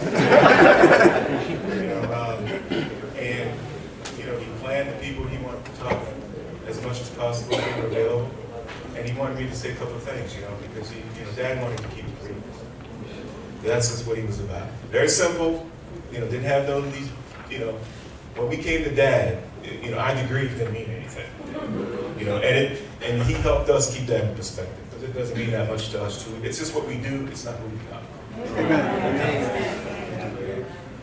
So he wanted me to say thank you to everybody. for supporting him, the kindness, the pure acts of love that y'all showed to him throughout his life, and for making it here today to say goodbye to his physical self. And he was always aware that some people were not going to be able to make it because some of his older friends, good buddies that he grew up at Berea and at Temple Salem, they're ages too, and some of them are. They called home crying to mom saying, "I want to come, I want to come." Even her sisters that are right here, they said, "I'm going to come. I'm going to buy a ticket. I'm coming. Y'all pick me up at the airport." Period. We're not discussing it, but they're here, and so. Because as you get frail, that's one of the things you realize, when you get in your 80s and so forth, some of your friends also going through ailments, and they want to come, and it hurts them that they can't come, and that's really something. So, but I know that we try to put it on live stream so some of them could watch, and so forth. And as I was thinking about putting something together for that, I looked at some Maya Angelou. That's one of my poets, and she was talking about when great trees fall. That's one of her poems. The sounds at the base and all that stuff. But it was so long, I said I'm not going to quote it all the way through here. But that's kind of how you think of my dad. That's how we think of our dad. Just because of his humble nature. The guy was just so humble.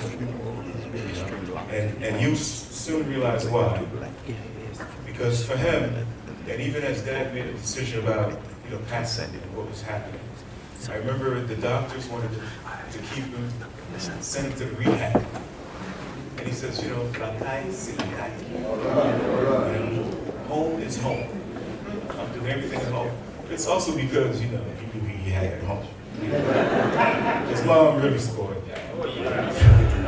And we told him, and we told her too, all the time. But it was all good love, So he said, Lane, there's no better place than home. And, and that's just how he was. And he was pretty stubborn about that, and he won that. He also wanted me to thank you for your support to support us, the family, through this difficult time. Because he told me, I remember I was on the phone with him, when I was in there, I tried to FaceTime. And our adopted sister, and some people may be confused, is it 8 or 9 or 10? I'm confused. Because every time I come down, mom's introduced me to you, but somebody else. I'm like, okay, all right, come on, let's do it.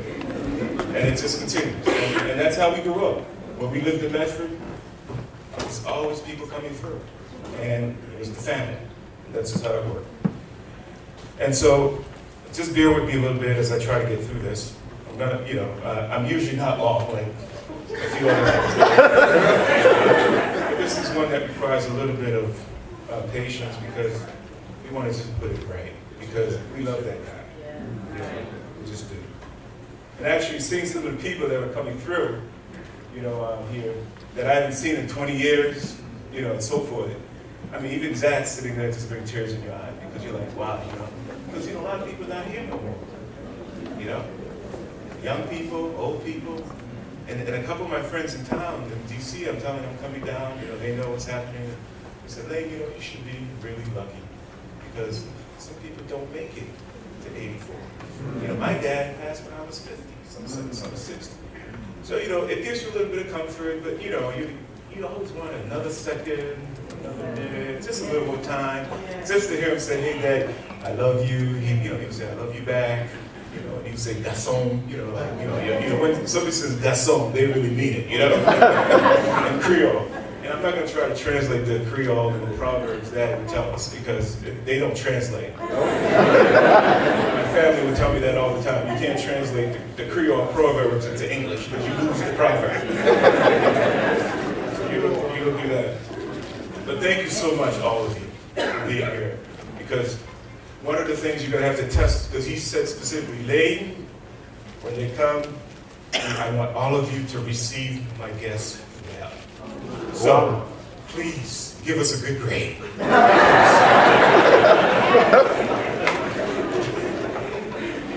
So, Dad, he asked, and I promised that. I said, we're going to do our very best to be strong, for you. And when this stuff hits you, when you get up front, and it really hits you, it makes you really think, and you think you're strong, I thought I was strong this morning. I'm like, I've been holding up.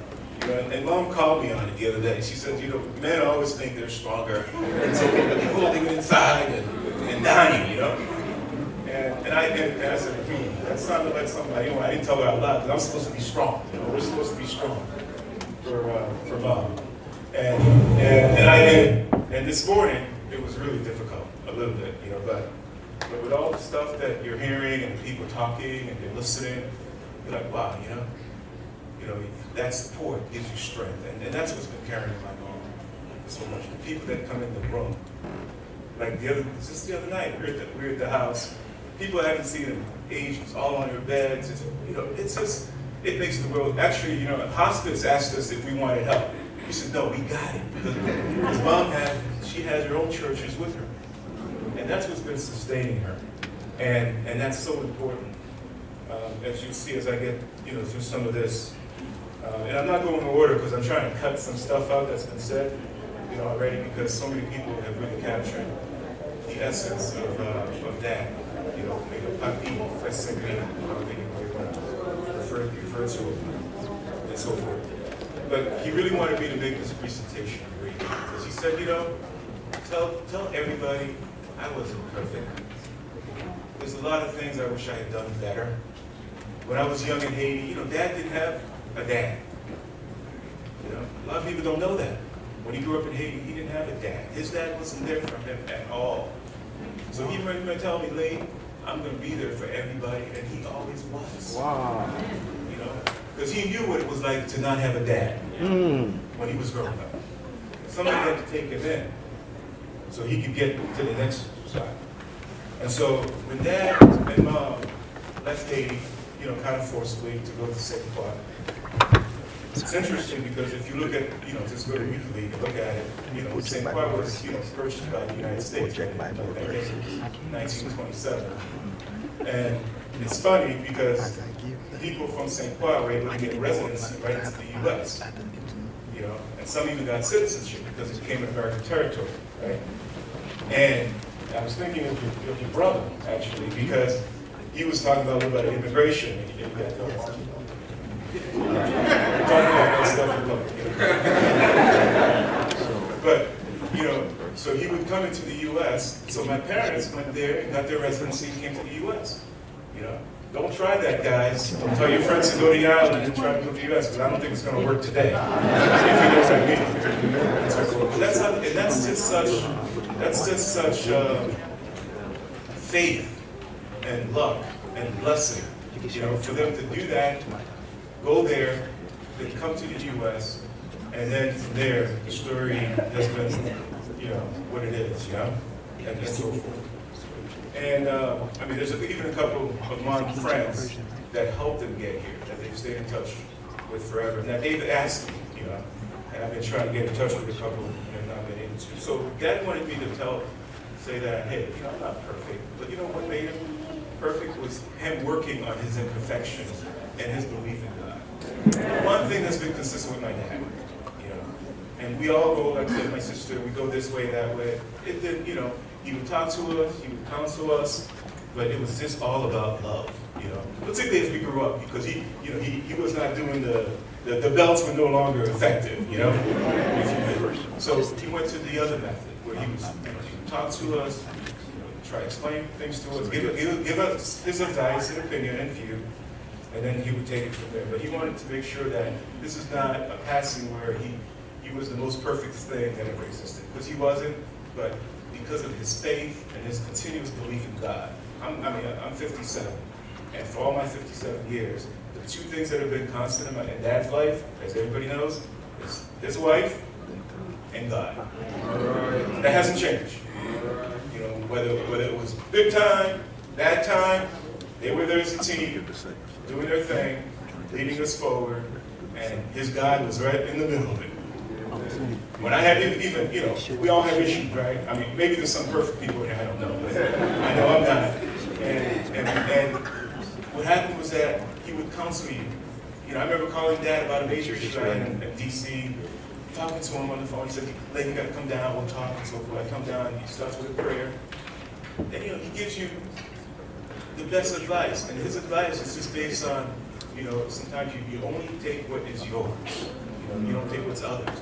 So he would tell you, if you have an issue, bring people together to the table, talk about it, you know, try to resolve it and address it. And even with Bethel, he was so happy that the Bethel people decided to honor him by having their opening on his lawn.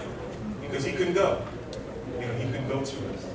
And he wanted to say thank you to that. And that day, and that was a good day for him. You know, because he was feeling better. And the next day he went into the hospital. But he was so happy that day, because what he said was that, he said, Lane, je suis un bon serviteur jusqu'à la fin. I'm a good servant all the way to the end. You know, and that he was so pleased that his friends didn't forget him. Because people would call, people would come by, the grandchildren would come and scratch their hair. I don't know what it was, but the feet had to get done, the head, you know, the stomach had to get rubbed. And he just loved that, and the kids, and that was such a bond. And for me, when I did those things, you know, every time I came, I was just trying to give a little back. Because I felt like I was running out of time, and I'd gotten so much, you know, I got the best end of the bargain, you know, so to speak. You're trying to give back a little bit, and you want to keep giving, and so forth. So it was kind of that type of thing. So, and I'm going to skip a lot of this.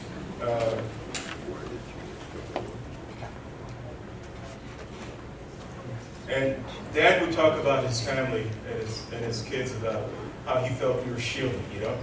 I mean, he would go back to the biblical days and talk about how things happened out of Egypt. I would talk about, you know, the slave trade and people coming over and stuff like that. And he was like, you know, for us to have made it and still be, you know, even with our issues, you know, because all families have issues.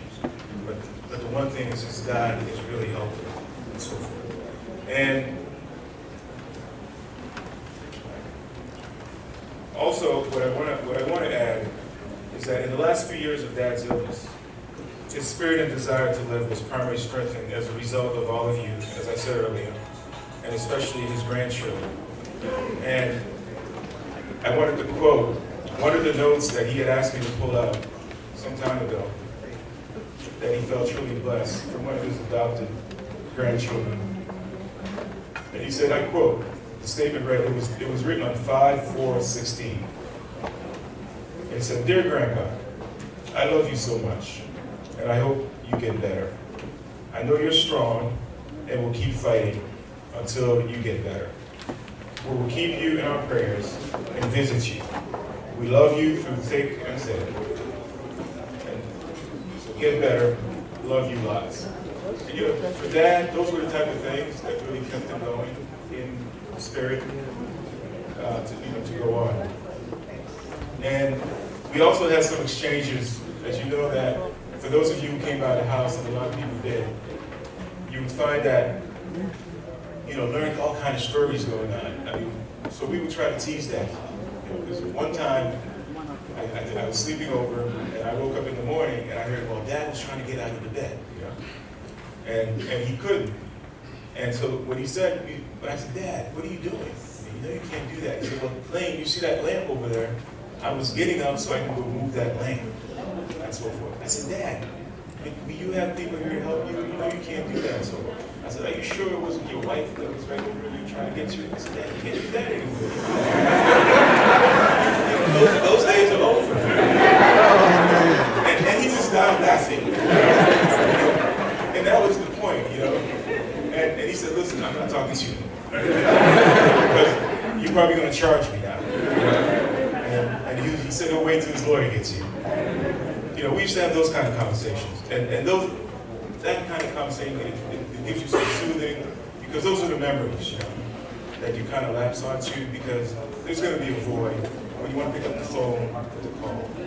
And, you know, Dad, then you can think about all the examples and all the things that he passed on to us to help you sustain in a world that's not all the time that great, you know? There's a lot of potholes out there as we're trying to steer through. and so forth. So Mom was everything to Dad. You know, he had this clever way of showing this too, you know. Because I remember we took Dad to the doctors, me, Mom, and, you know, Colette and people. And we got out of the car, you know. And we went to take the elevator, you know. And he didn't know that his wife stayed behind to go park the car. So we got in the elevator, you know, he said, you know, oh, by the way, weren't we 5 people? I said, yeah, Dad, you know, we were 5 people. He said, oh, okay. So, you know, I just was playing along, you know. He said, well, is everybody here? I said, Dad, what are you trying to say, man? I mean, are you trying to say your wife is not here? She's coming. You know, and I give you that example because he said, as Rosie said earlier, you know, Mom was just everything to him, you know, especially through the last couple of years, and as things started deteriorating, you know, not only we couldn't call the police, but he just had this sense that his wife was really important to him, and at the same time, that's one of the things, like kind of last conversations we started having about, he said nothing about me, you know, what are we going to do for him? And what makes you think a little about this journey that we're all on. Because, you know, Dad, as I think a couple of people said earlier, you know, there's this word in Creole called vulida. He says, you know, it's you know? I said, Dad, you know, explain to me, what are you talking about? You know, so he went back and said, you know, I remember I was sick back when I was about 57 and so forth. And then he remembered, he said, I had a dream. And, you know, and I was, you know, going to heaven, and I was in front of the line, and I got put back in the back of the bus. So I got to the back of the line, and he's been on his back all that time. And to Dad, that will leap for him, although it's finally come to an end. But he did everything he could in those years to love people, to give the best that he could, to reach out, even in retirement, to continue the journey, and so forth. And that just was a sign of the kind of person, that he is as a dad. So as his belief comes to an end, I just wanted to, you know, I must confess to say that everything I and my siblings have become as a result of what Dad and Mom have done for us. We don't have any doubt about that. It's just, that's why we try, you know, we treat it pretty humbly. It's not a big deal. It's just part of life, and we take it from there. And as Dad told us many times, the reason he was still here was because of his lovely wife. And I remember reading in this book, Testament of Hope. It's the Essential Writings of Martin Luther King, which was edited by James W. Washington. And Reverend King was speaking in that. He was speaking when some little girls were shot in 1963 at a church. And Reverend King says, at times, life is hard as crucible steel. It has its bleak and painful moments, like the ever-flowing waters of a river. Life has its moments of drought and its moment of flood. Like ever-changing cycle of the season, life has the soothing warmth of the summers and the piercing chills of the winters. But through it all, God walks with us. Never forget that God is able to lift you from fatigue of despair and the bursting sea of hope, and transform dark and desolate valleys into sunlit paths of inner peace. And here today we're trying to get some of that sunlit path. So Dad, we know you have inner peace and that God is with you. He has always, as he always was when you started life without your dad, and through divine intervention, made your way to St. Croix, obtained your residency to enter the United States, so that you could help so many others and your children to strive to be better. We too are not perfect, Dad, but with your example and Mom's, we shall continue to march forward to seek forgiveness and mercy so that whatever our leave, our free ride is over, we can, like you, go in peace and say we were good servants until the end. We want you to know we love you, Dad.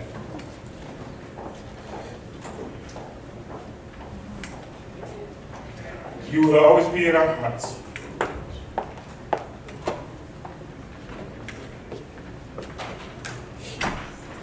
Thoughts in mind. The lifetime lessons, teaching, memories will no doubt endure forever. The fact that you lived a dignified life and that your mind remained clear, sharp, so we could talk with you all through the end, made it a little bit easier, Dad.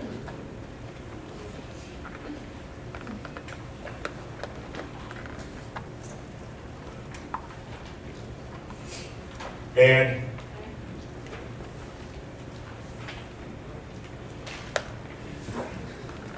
but now that your God's will is done, rest in peace, Dad, Papi. We miss you already. We will do our very best to stick together as you've asked, since you said famille is famille, family is family. We love you, Dad. Thank you for everything. May God continue to bless you. And just please know, rest assured, we got Mom for you, Dad. We really do. Thank you.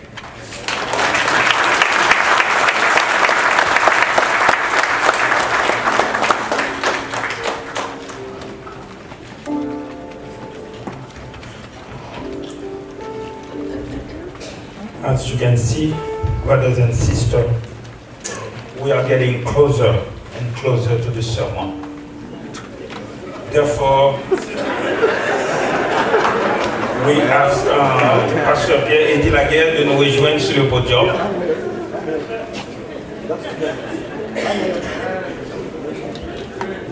And we invite you to appreciate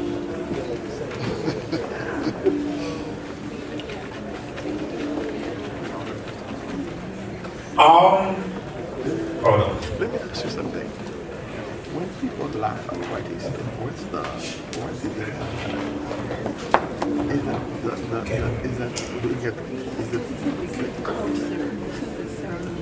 right. I invite you to appreciate a musical piece from Gethsemane Church.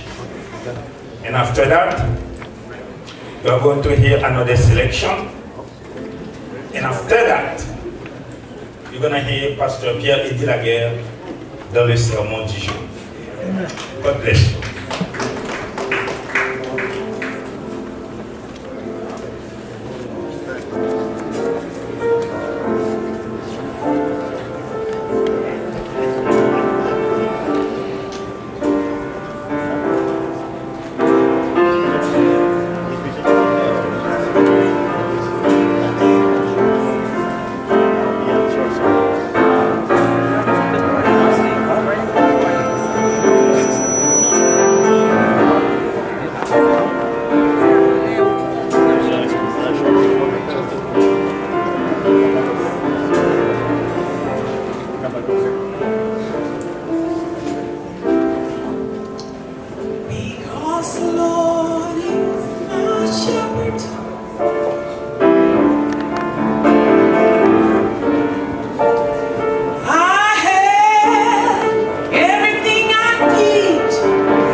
praise God for such a beautiful song.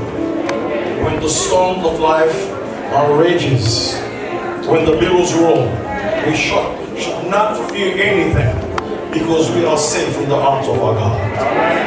What a comforting thought. Cecily, my belle aujourd'hui. You look so beautiful. Last night when I saw Cecily, I said in Creole, "Oh, belle, you're so beautiful." And I said, you know, you don't look fully Haitian. You know, with your gray hair flowing. Then she informed me, my father was Cuban.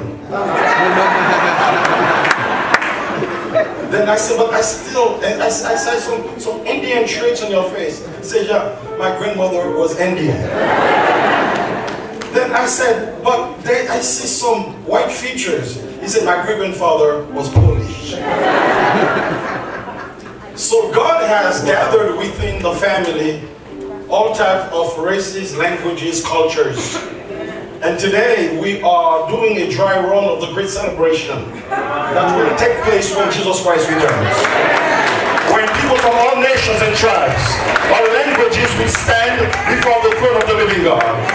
Today is a dry run. We are rehearsing it. And God has chosen First Saint Louis to be the centerpiece. However, let us remember, he who made the promise is faithful. So we have no doubt about the certainty of God's promise. And that's why as I sit here, people say celebration. It is a celebration indeed. We celebrate because as a pastor, I've attended many events that were very sad. How people messed up their lives, how they messed up the lives of children, how they messed up communities.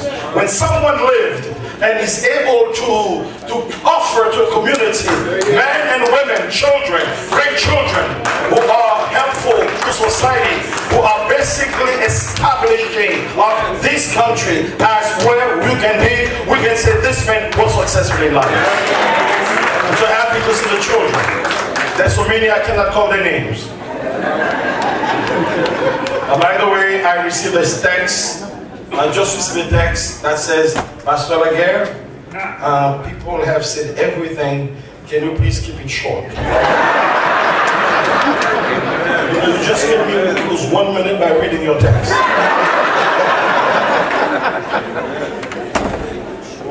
You know, let's put it this way. Let's be brief. I shall attempt to. Pierre Saint Louis was born in a city in Haiti called Ville-Bonheur. That's the only city in Haiti called Happy Village. And there, based on the tale, there was a big earthquake in 1842. And then after the earthquake, a waterfall was created. A big waterfall called Sodo. So he was born from Sodo. And as Haitians, you know what Sodo means. It's a waterfall, the tallest waterfall in Haiti, 100 feet. But people from Sodo, there's something special. Someone in a vision for whatever saw the Virgin Mary descending up on the trees, and they call it the city of healing. So in July of every year, the 15th or 16th of July, you know, there's a big pilgrimage to Sodo in Haiti where people go to find healing. Then there was all mixtures of syncretic religions there. And that's where he was born. So he was born in a city where there was happiness, where there's joy, where people believed there was healing. But somehow, that kind of superstition could not really carry anyone through life. So he received God. By receiving Jesus, he entered into the Ville-Bonheur of Jesus, the happy village of God, and then gave up the set there, Artagas, Virgin Mary. He gave her up. Then God gave him his own set. You understand? Because he left that set there, and the wife bear the same name of that set there, Artagas. Because whenever you abandon what is not proper to serve God, God always multiplies his blessings. So he's the one, and his name is Pierre. So the first time in the narrative of First Saint Louis' life, Saint Peter marries Saint Mary.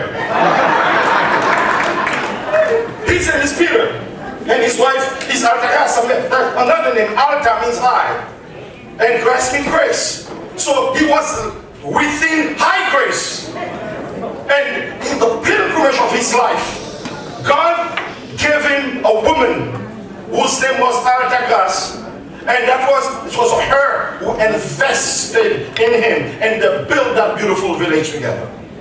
But you see, based on what we say today, I salute all the people from Temple Salem and all the churches from Golgotha, from the temple, those who have traveled from all over. I greet you all, and I bring my greetings for my wife also. She's watching.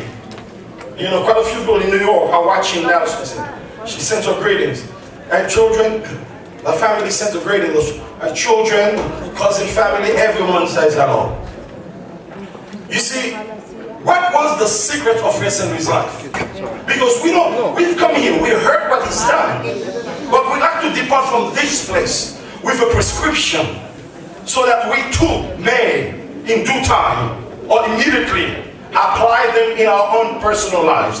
What was the secret of their success? And that's what I said, I gotta find out. How did he make it? Based on what the man did, what he did. And then I said to myself, and I looked in the Bible and I found the secret. The Bible revealed exactly what made him successful. You see, the Lord wanted for Saint Louis to build his own tribe. The Saint Louis tribe, made by two saints, St. Peter and St. Mary. And he has his own church. His program is there. But what made this thing successful? Then I read something in the Bible. I said, oh, I found it. It's the book of Numbers. I'd like you to listen. Book of Numbers, chapter 10. And then I read it, and the Lord says here, and the Lord spake to Moses, saying, if we can do it now, make two trumpets of silver. Make 2 trumpets of silver. And a whole piece shall thou make them, and you use them for calling the assembly. And we continue the reading, and for the journeying of the camps. If we continue to move quickly, and when they shall blow with them, all the assembly shall assemble themselves to thee at the door of the tabernacle of the Lord. Congregation. And if they blow, but with one trumpet, then the princes, which are heads of the towns of Israel, shall gather themselves unto thee. And will continue. But when you blow an alarm, then the camps that lie on the eastward shall go forward. And so on. Let's go forward. And blow an alarm, the second will go forward. Verse 7, it will go. Then we'll go verse 8. Let's move faster. Then you discover something. The Lord told Moses, you must have 2 trumpets. Every single, try to understand, you are leading the people, you must have 2 trumpets. And the 2 trumpets, one will serve to call the assembly. That's what the community trumpet. One means that as a leader in a home, you must have a vision. You must be a gatherer. You must be someone with a plan. The trumpet of discipline, the trumpet of vision, the trumpet of togetherness, the trumpet of respect, the trumpet of just establishing a plan for your family. And you blow the trumpet. And I said, oh, that's why whenever, in order for anyone to be successful, you must be successful within a community. Whoever lives his life solo will never go anywhere. And anyone who wants to destroy you will destroy your community. And will make you feel that you are the only one who has made it. Vasily was not a solo person. He had the trumpet of community. He built his home. He built his children. He raised them in the fear of God. And based on what I've heard today, he was not contented just to simply be in the United States. Sister Sylvie told me last night, and as she told me before, when we came here, when they left Haiti, she was making 25 cents per hour in St. Croix. First was making 50. Men always make more then. I said then.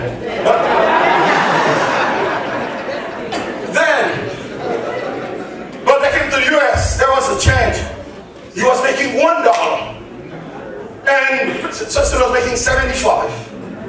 But she said, we we did not eat. And Haitian Creole, she told me, nous te cherche coca. Like John said, cannot be translated. We were just plain skinny at broomsticks. We were just skinny because all the money was saved. You see, a lot of people, young people cannot understand the concept of self-sacrifice. You see, when you tell a kid I'm sending money to someone in Haiti, they say they're not working. They're social security. Why they're so lazy? Foolish, you don't understand. But Pierre Saint Louis and his wife, they were called to believe that no one is free until all men are free. No family member can be said, I'm rich while the others are suffering. He understood family responsibilities. And that is a shame on men who abandon the wives and children. It's a shame on men that the state has to force you. I don't say pay child support, to render child support, because you don't pay child support. You pay things to buy. You pay for things to buy. But responsibilities, you just rendered. But there was no state had given him the warrant to pay. There was no enforcing. When you have a vision within your heart, you need no outside forces you to force you to execute your responsibilities.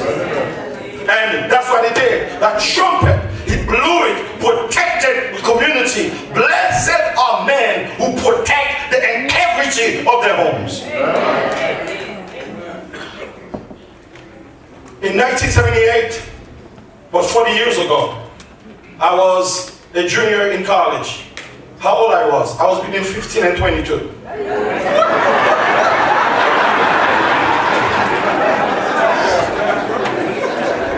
And please do not say you shall bear false witness against me. I attended Atlantic Union College, and I was told that to find a church where I could do my practicum in pastoral ministry. Then I drove to Boston, just 1 hour away from South Lancaster, where the school was located. Then I entered the church. Pastor Honoré, your father had just left, and there was no pastor. And they took me to the first elder. Then I saw Pierre Saint Louis. He received me with so much warmth. I'm just a young man. You know, he said, welcome to Temple Center. I gave him the letter. He said, whoa, we needed someone to preach, to help you want to preach today. Man, the man gave me the podium, and I preached. And then we became just like a father, a friend. You see, when an adults sometimes we don't understand the impact we have on the young ones. When you are warm, when you are accepting, when you understand, when you embrace, when you forgive, when you show patience, you are basically inoculating in the minds of the youth that they are special in God's sight. And that's what he did for me. Then, 15 years after, I was sent as a pastor of the church, and he was then the treasurer. Blessed are pastors who have men like Pierre Saint Louis as their associates. Because I've seen evil men as ministers. You've been down to hell and came back. You know how vicious people can be, with psalms and special songs on their lips and a dagger in their hands. You know how things can be in church. And then the more I understand it, they're not even evil people. They are just victims that are victimized others who just need healing. And then so Pierre Saint Louis was there. You know, I could always count on him. You know, in the Haitian church, you know, there are all the many theologies. You know, people fight over hair. If it's yours, it's from the Chinese store. You know, the sound of angry about your shoes, your pants, and so on. As a pastor, you are supposed, in order to be accepted, you have to embrace foolishness and sound stupid. Then you're a good pastor. You know, I kind of resisted that tendency. I revolted against it. But however, Wesley was there. You know, he was older, but his mind was so wide, was so deep, he could understand. I will recount a name. He was never part of any plot.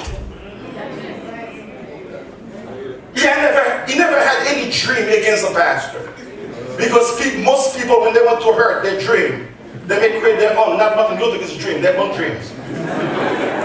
But you see something? So me as a pastor, I felt safe. Just the way I can tell you.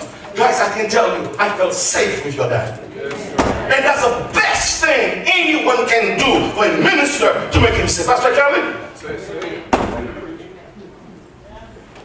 So, I would miss it. I have a funeral at 5 o'clock in New York this afternoon. I said, I will come. I fly out at 3. I hope it's not 2 yet.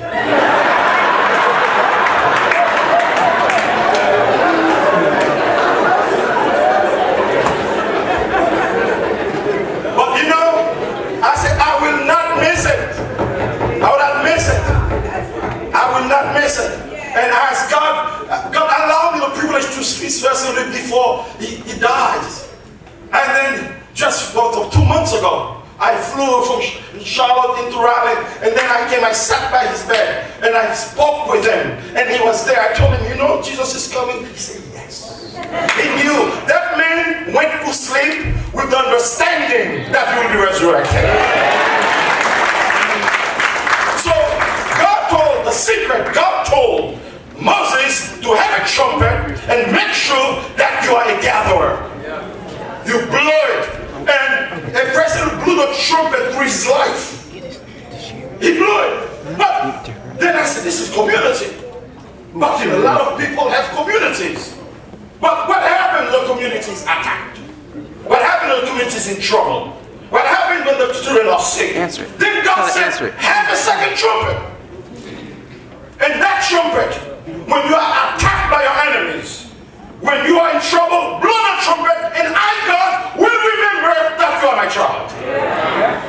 So there is also the trumpet of intercession, the trumpet of prayer, the trumpet of faith, the trumpet of the assembly of God. So 2 trumpets in Israel were able to gather Israel and to protect Israel.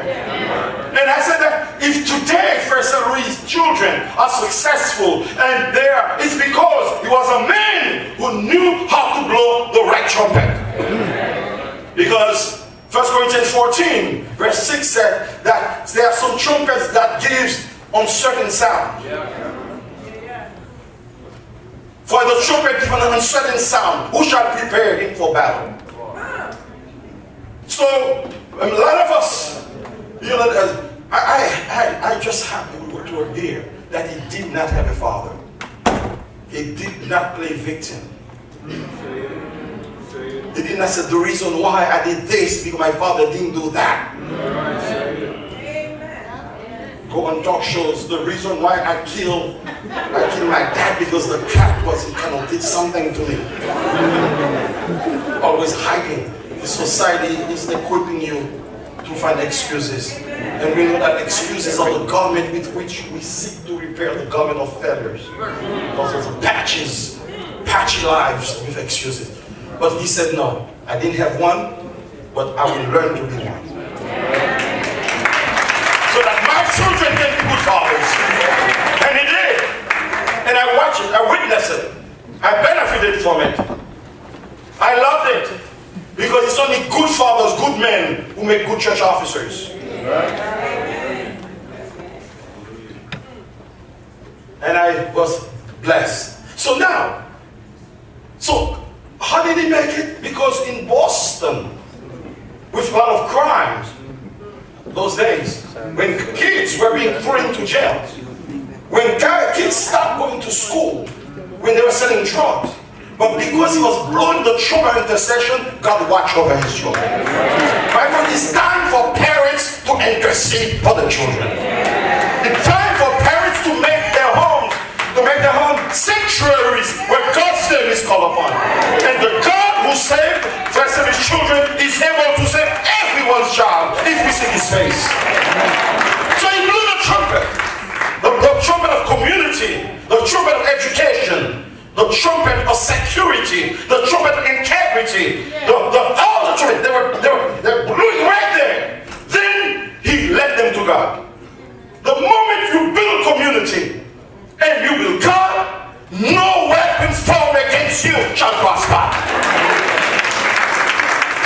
But you know, after you've done all these things, but you still die. You still die. But then, 1 Corinthians 15 said something. Oh, behold, I show you mystery. You shall not all sin, but we shall all be changed. For which we are those who will be changed. In a moment, in the twinkling of an eye, at the last trump, you see the word woe. So there is a last trump. All the trumps that are on, there is a last one, God's trump. You understand? You understand? You know that those trumpets that are giving some strange sound to the nation, those trumpets that are dividing the nation, trump sound, sounds that stank. The trumpet giving sound that are dividing families, that are building walls, that are not building communities but dividing communities. You may be called Trump, but you just can't give it that uncertain sound. But it says here, but at the last Trump, the one that we have here is one of them. But there is a last one. I like it because God has the last word for the last Trump. You understand? You understand? So the person he had his trumpet in his hands, and he blew the trumpet. And God said, because you blew the trumpet of community, the trumpet of prayer, I will blow my last trump. And when the last trumpet shall sound, the dead in Christ will be resurrected to God. So there are three trumpets: the trumpet of community, the trumpet of prayer, and God's last trumpet that will raise the dead. For the trumpet shall sound and the dead shall be raised. That's what we are celebrating. We are just waiting for Trump, the good one.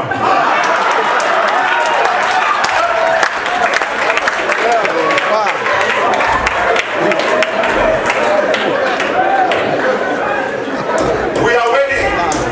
It's only a matter of time. You know, somebody announce you, say, I'm just waiting for Trump. Then you add the good one.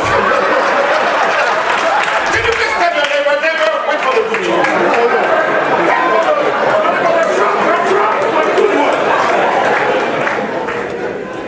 And he's waiting for it. And the trumpet shall sound. That's why I don't want you to cry as those who have no hope. Because Jesus died and was resurrected. He will bring to life all those who passed away. I tell you the mystery. Until the trumpet shall sound, the dead shall rise. And we shall be changed in the twinkling of an eye. And then our bodies will be covered with immortality, incorruptibility, and we shall be with God forever. That's what he preached. That's what Sanderford taught. That's how he lived. So that's why I say, let us celebrate. Amen. Let us celebrate. And the good thing is that once you build community, you render community eternal. Because you have reproduced yourself in others.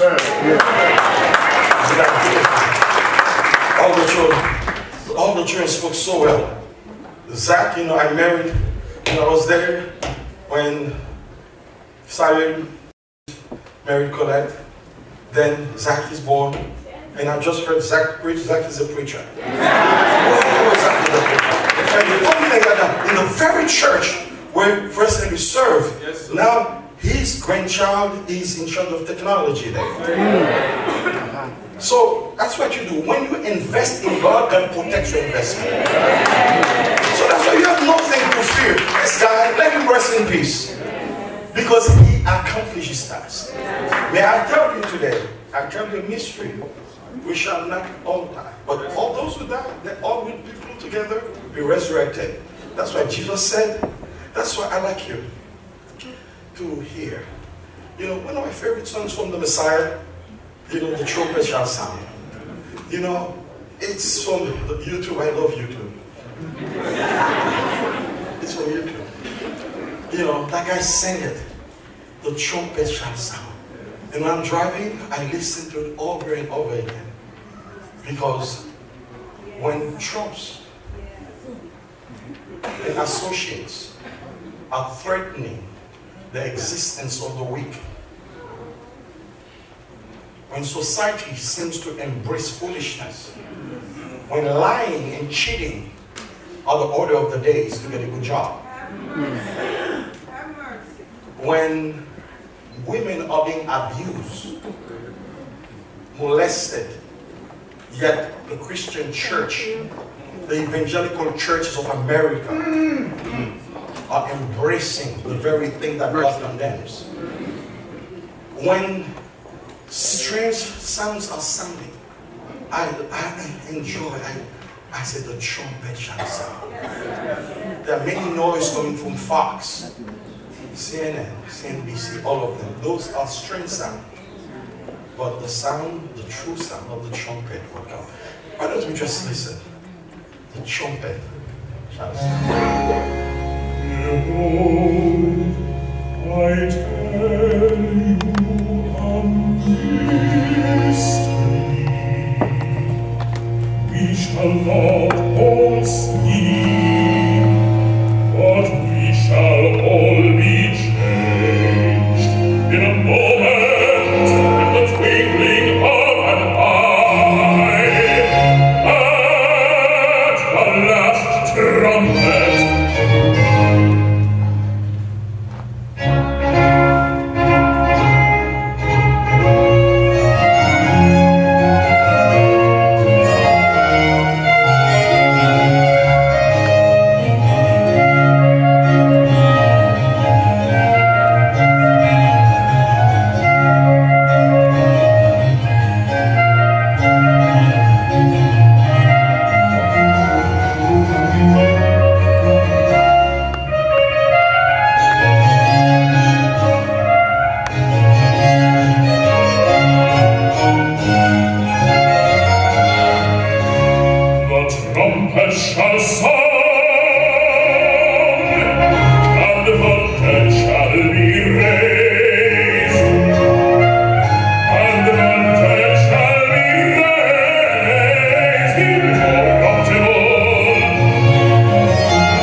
We shall be changed.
shall sound, and the mountain shall be raised, and the mountain shall be raised incorruptible.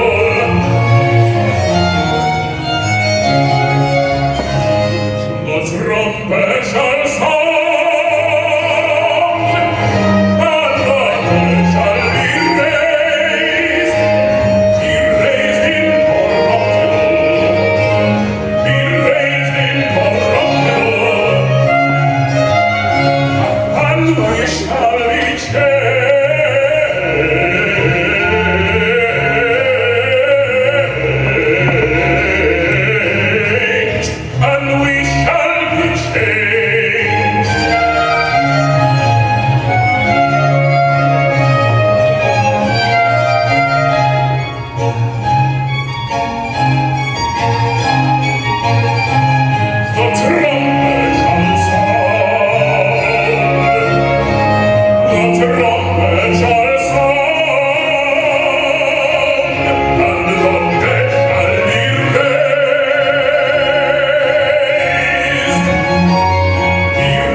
At this time, I'd like to bless us in prayer for the family.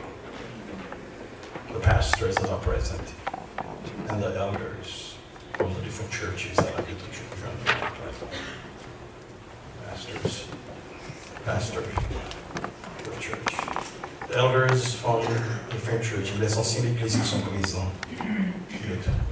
Les différentes églises, j'aimerais vous demander de vous joindre son cher maintenant.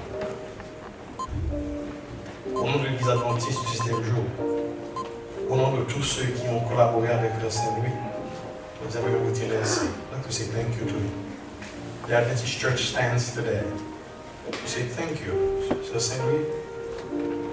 L'Église adventiste te dit merci de nous avoir offert ton mari, un vaillant soldat, un homme de Dieu. Here we stand, saying thank you for his sacrifices. Thanks for his discipline. Thank you for his vision.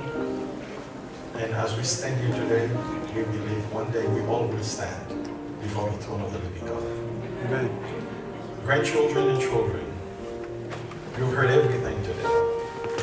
The most important one is to be able to remain true to facing his dream. For all of you to be servant of the living God, to serve him with faith.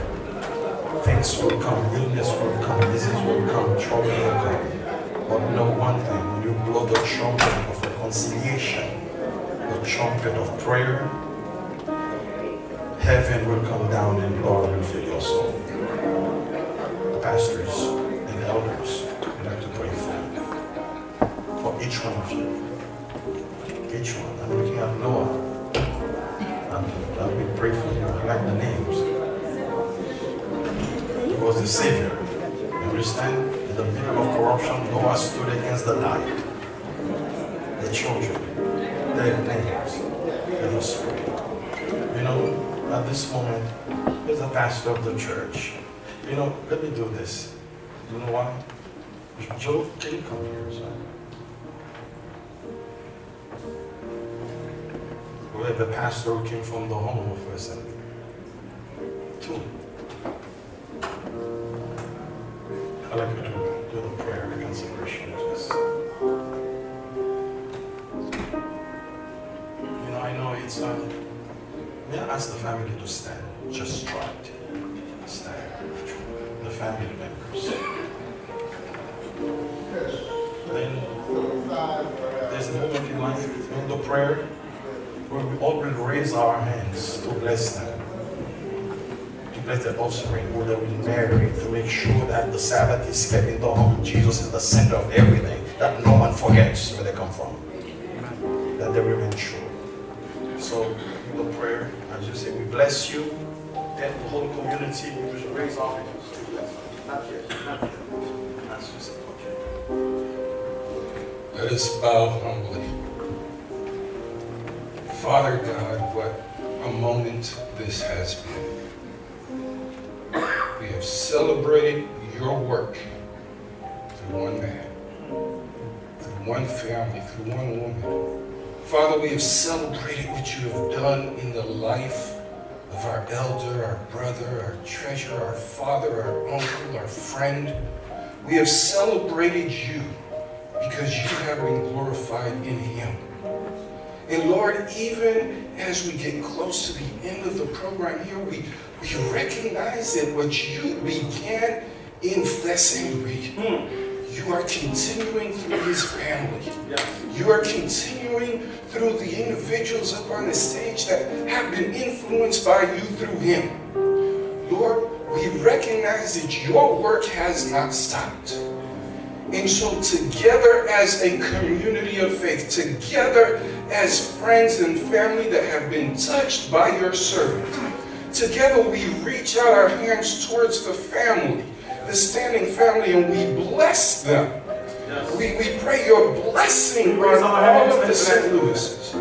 We pray that what you have begun, you will continue until the day of Jesus Christ. Until the day when you return, until the day of the final trumpet. When every St. Louis, regardless of their last name, when every one of them will be joined together with Pierre Saint Louis, when all of us can see you in your glory and say, this is our God. Lord, let them receive the blessing at this moment. Let them receive your assurance. Let them receive your peace. Let them receive your grace and be magnified and glorified in their lives. This we ask in the precious name of Jesus. Amen. Amen. Be seated. God bless you. Thank you.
And now we call upon Elder Cleveland to please come forward with announcements. And after that, there will be Colette with the acknowledgments.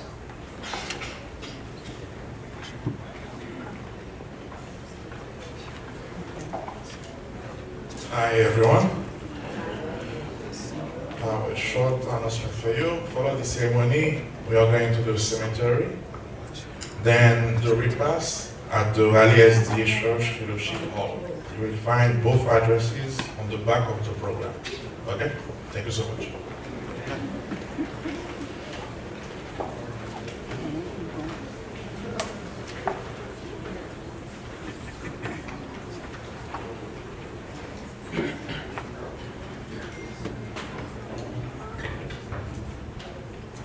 Good afternoon. First of all, I would like to say thank you to God for our father, Pierre Saint Louis. He was a great father, a wonderful husband, and a wonderful friend to many. I also want to thank our mom. She was a devoted wife who took great care of Dad.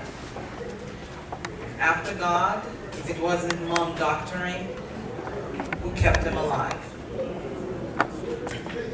I also want to say thank you to all my siblings and their spouses who kept him alive, who came to visit. To all the grandchildren, I want to say thank you for what you did for Dad and Grandma. Thank you to many of his caregivers, Dr. Fouki Telemak, Khadija, Marie Denelus Denis, Frère Guito Desrosiers, Ketli Salomon, Nathaniel Paul, the Fleurançois and the Janitons who never stopped coming, the Wakemed Hospital, the Home Care Agency, Dr. Susan Glenn, for helping us care for Dad during his illnesses. We also want to thank those who came to visit Dad during his sickness, the pastoral visits, the church members and friends and family who came to visit from Canada, New York, Massachusetts, Georgia, Florida, Haiti, for those I can remember. For all those who could not come, but who called and who prayed with us, we would like to say thank you. Your prayers sustained us, and we were awe of the love that you showed our Dad. To all of you who came today to celebrate his life and to thank him, and to thank God for his life, the St. Louis family would like to say thank you to you. We especially want to say thank you to Temple Salem Church, who drove all the way over at 5 o'clock this morning. And Pastor Lee, we're going to thank the Bethel Church, my father's last church, for all that they have done to support and to be with him. I want to thank the Gethsemane Church, Pastor Johnson, for his prayers and support to visit, and all the members who came by to visit my mom, who brought food. Thank you. A heart full of thanks to the many friends, neighbors, and well-wishers who visit our home and who provide emotional and practical support for us at this difficult time.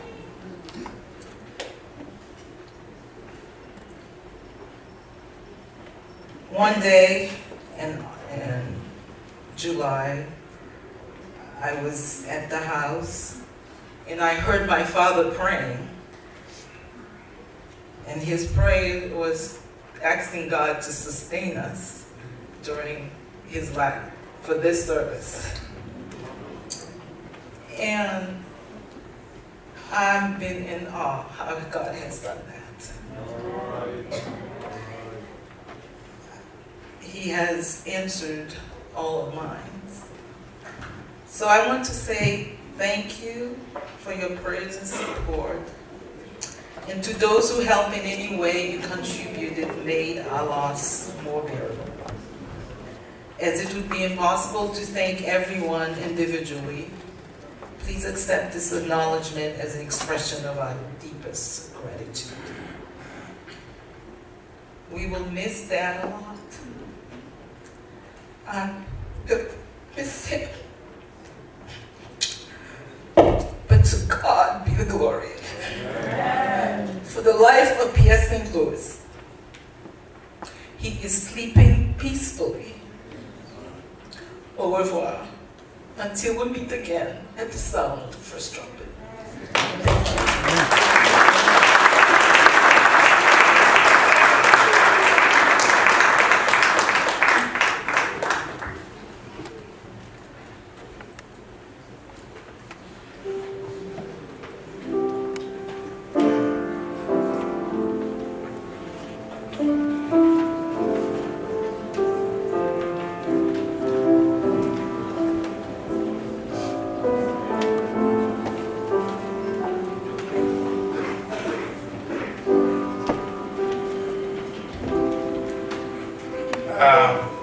Il y a un peu de monde là, c'est français seulement il parle.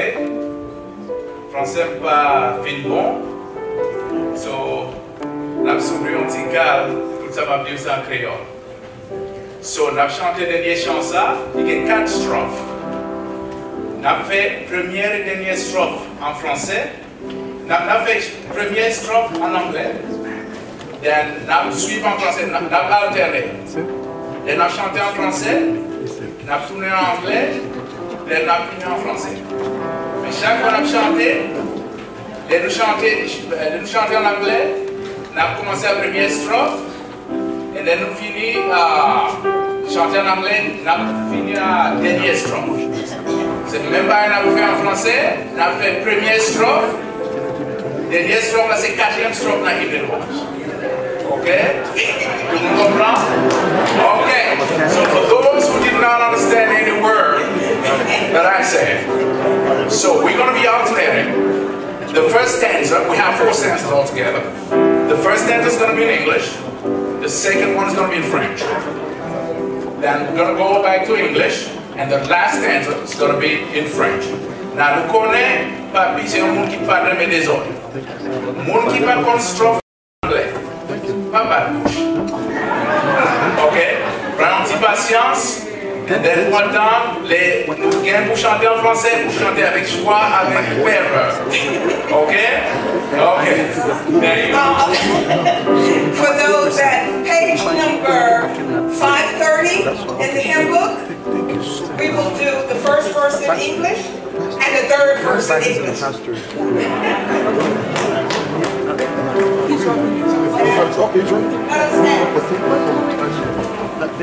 It's a black bag, then a garment bag, and a black coat. The pastor told me I told the person. Thank you so much. Everyone, when peace like a river runs attended thy way, when sorrows thy sea billows roll, whatever thy love thou hast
Almighty Jehovah, we are so grateful for the life and legacy of this dear man. Lord, we're so glad that so many could come from near and far just to thank you for the blessing of Pierre Saint Louis.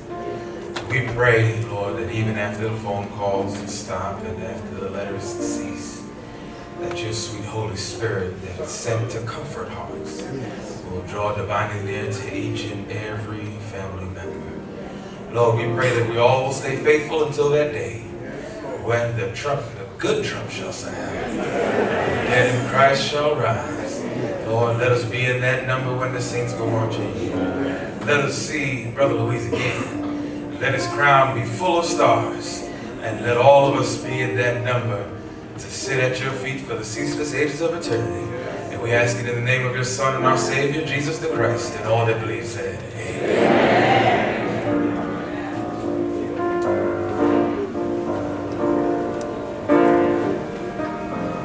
L'Assemblée est priée de se rasseoir pour suivre les directives des huissiers. Merci.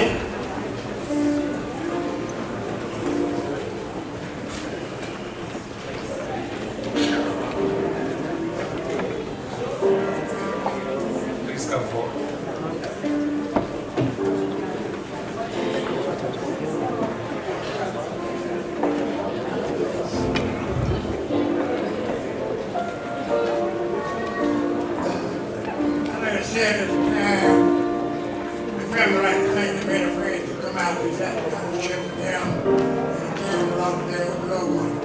Those that are planning on going to the Pinecrest Cemetery, we ask you to join your partners to make it there safe and sound. At this time, it's here to send back to the family to let you know that we care for you.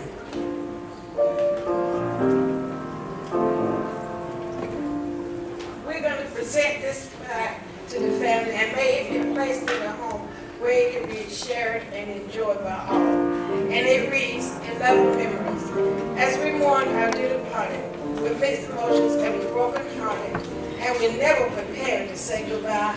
And of course, the ultimate question is always why. We'll question the wisdom of his ways as we thirst for answers in coming days. Somehow we'll seek to understand why life is forfeit upon a simple demand. An eternal flame will light the way as we embrace their memories every day. Ye servant who has passed this earthly test, grant unto them eternal rest. Rest in peace is the favorite vow of this earth that you leave now. We offer you this prayer, O Lord above, in loving memories of the one we love. With serious sympathy, the Hood's Funeral Home is staff. Amen.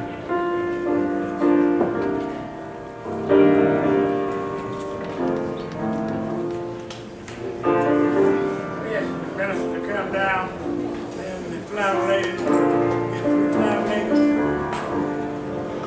and those that are going to serve as pallbearers, we'd like for you all to come. And we need 4 flower ladies to carry our flowers for us.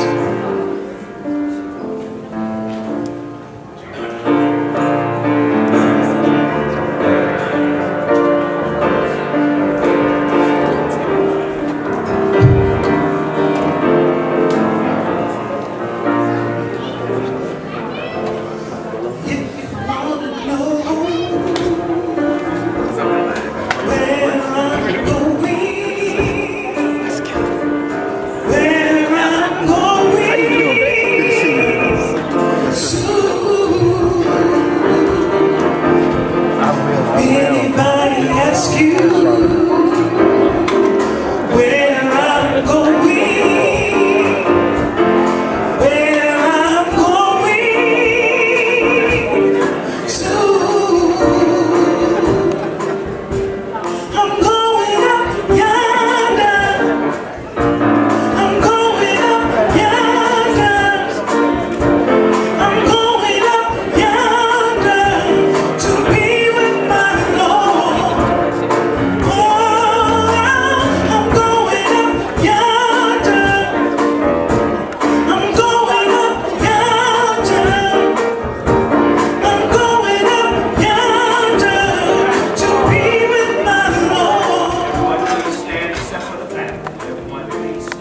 change.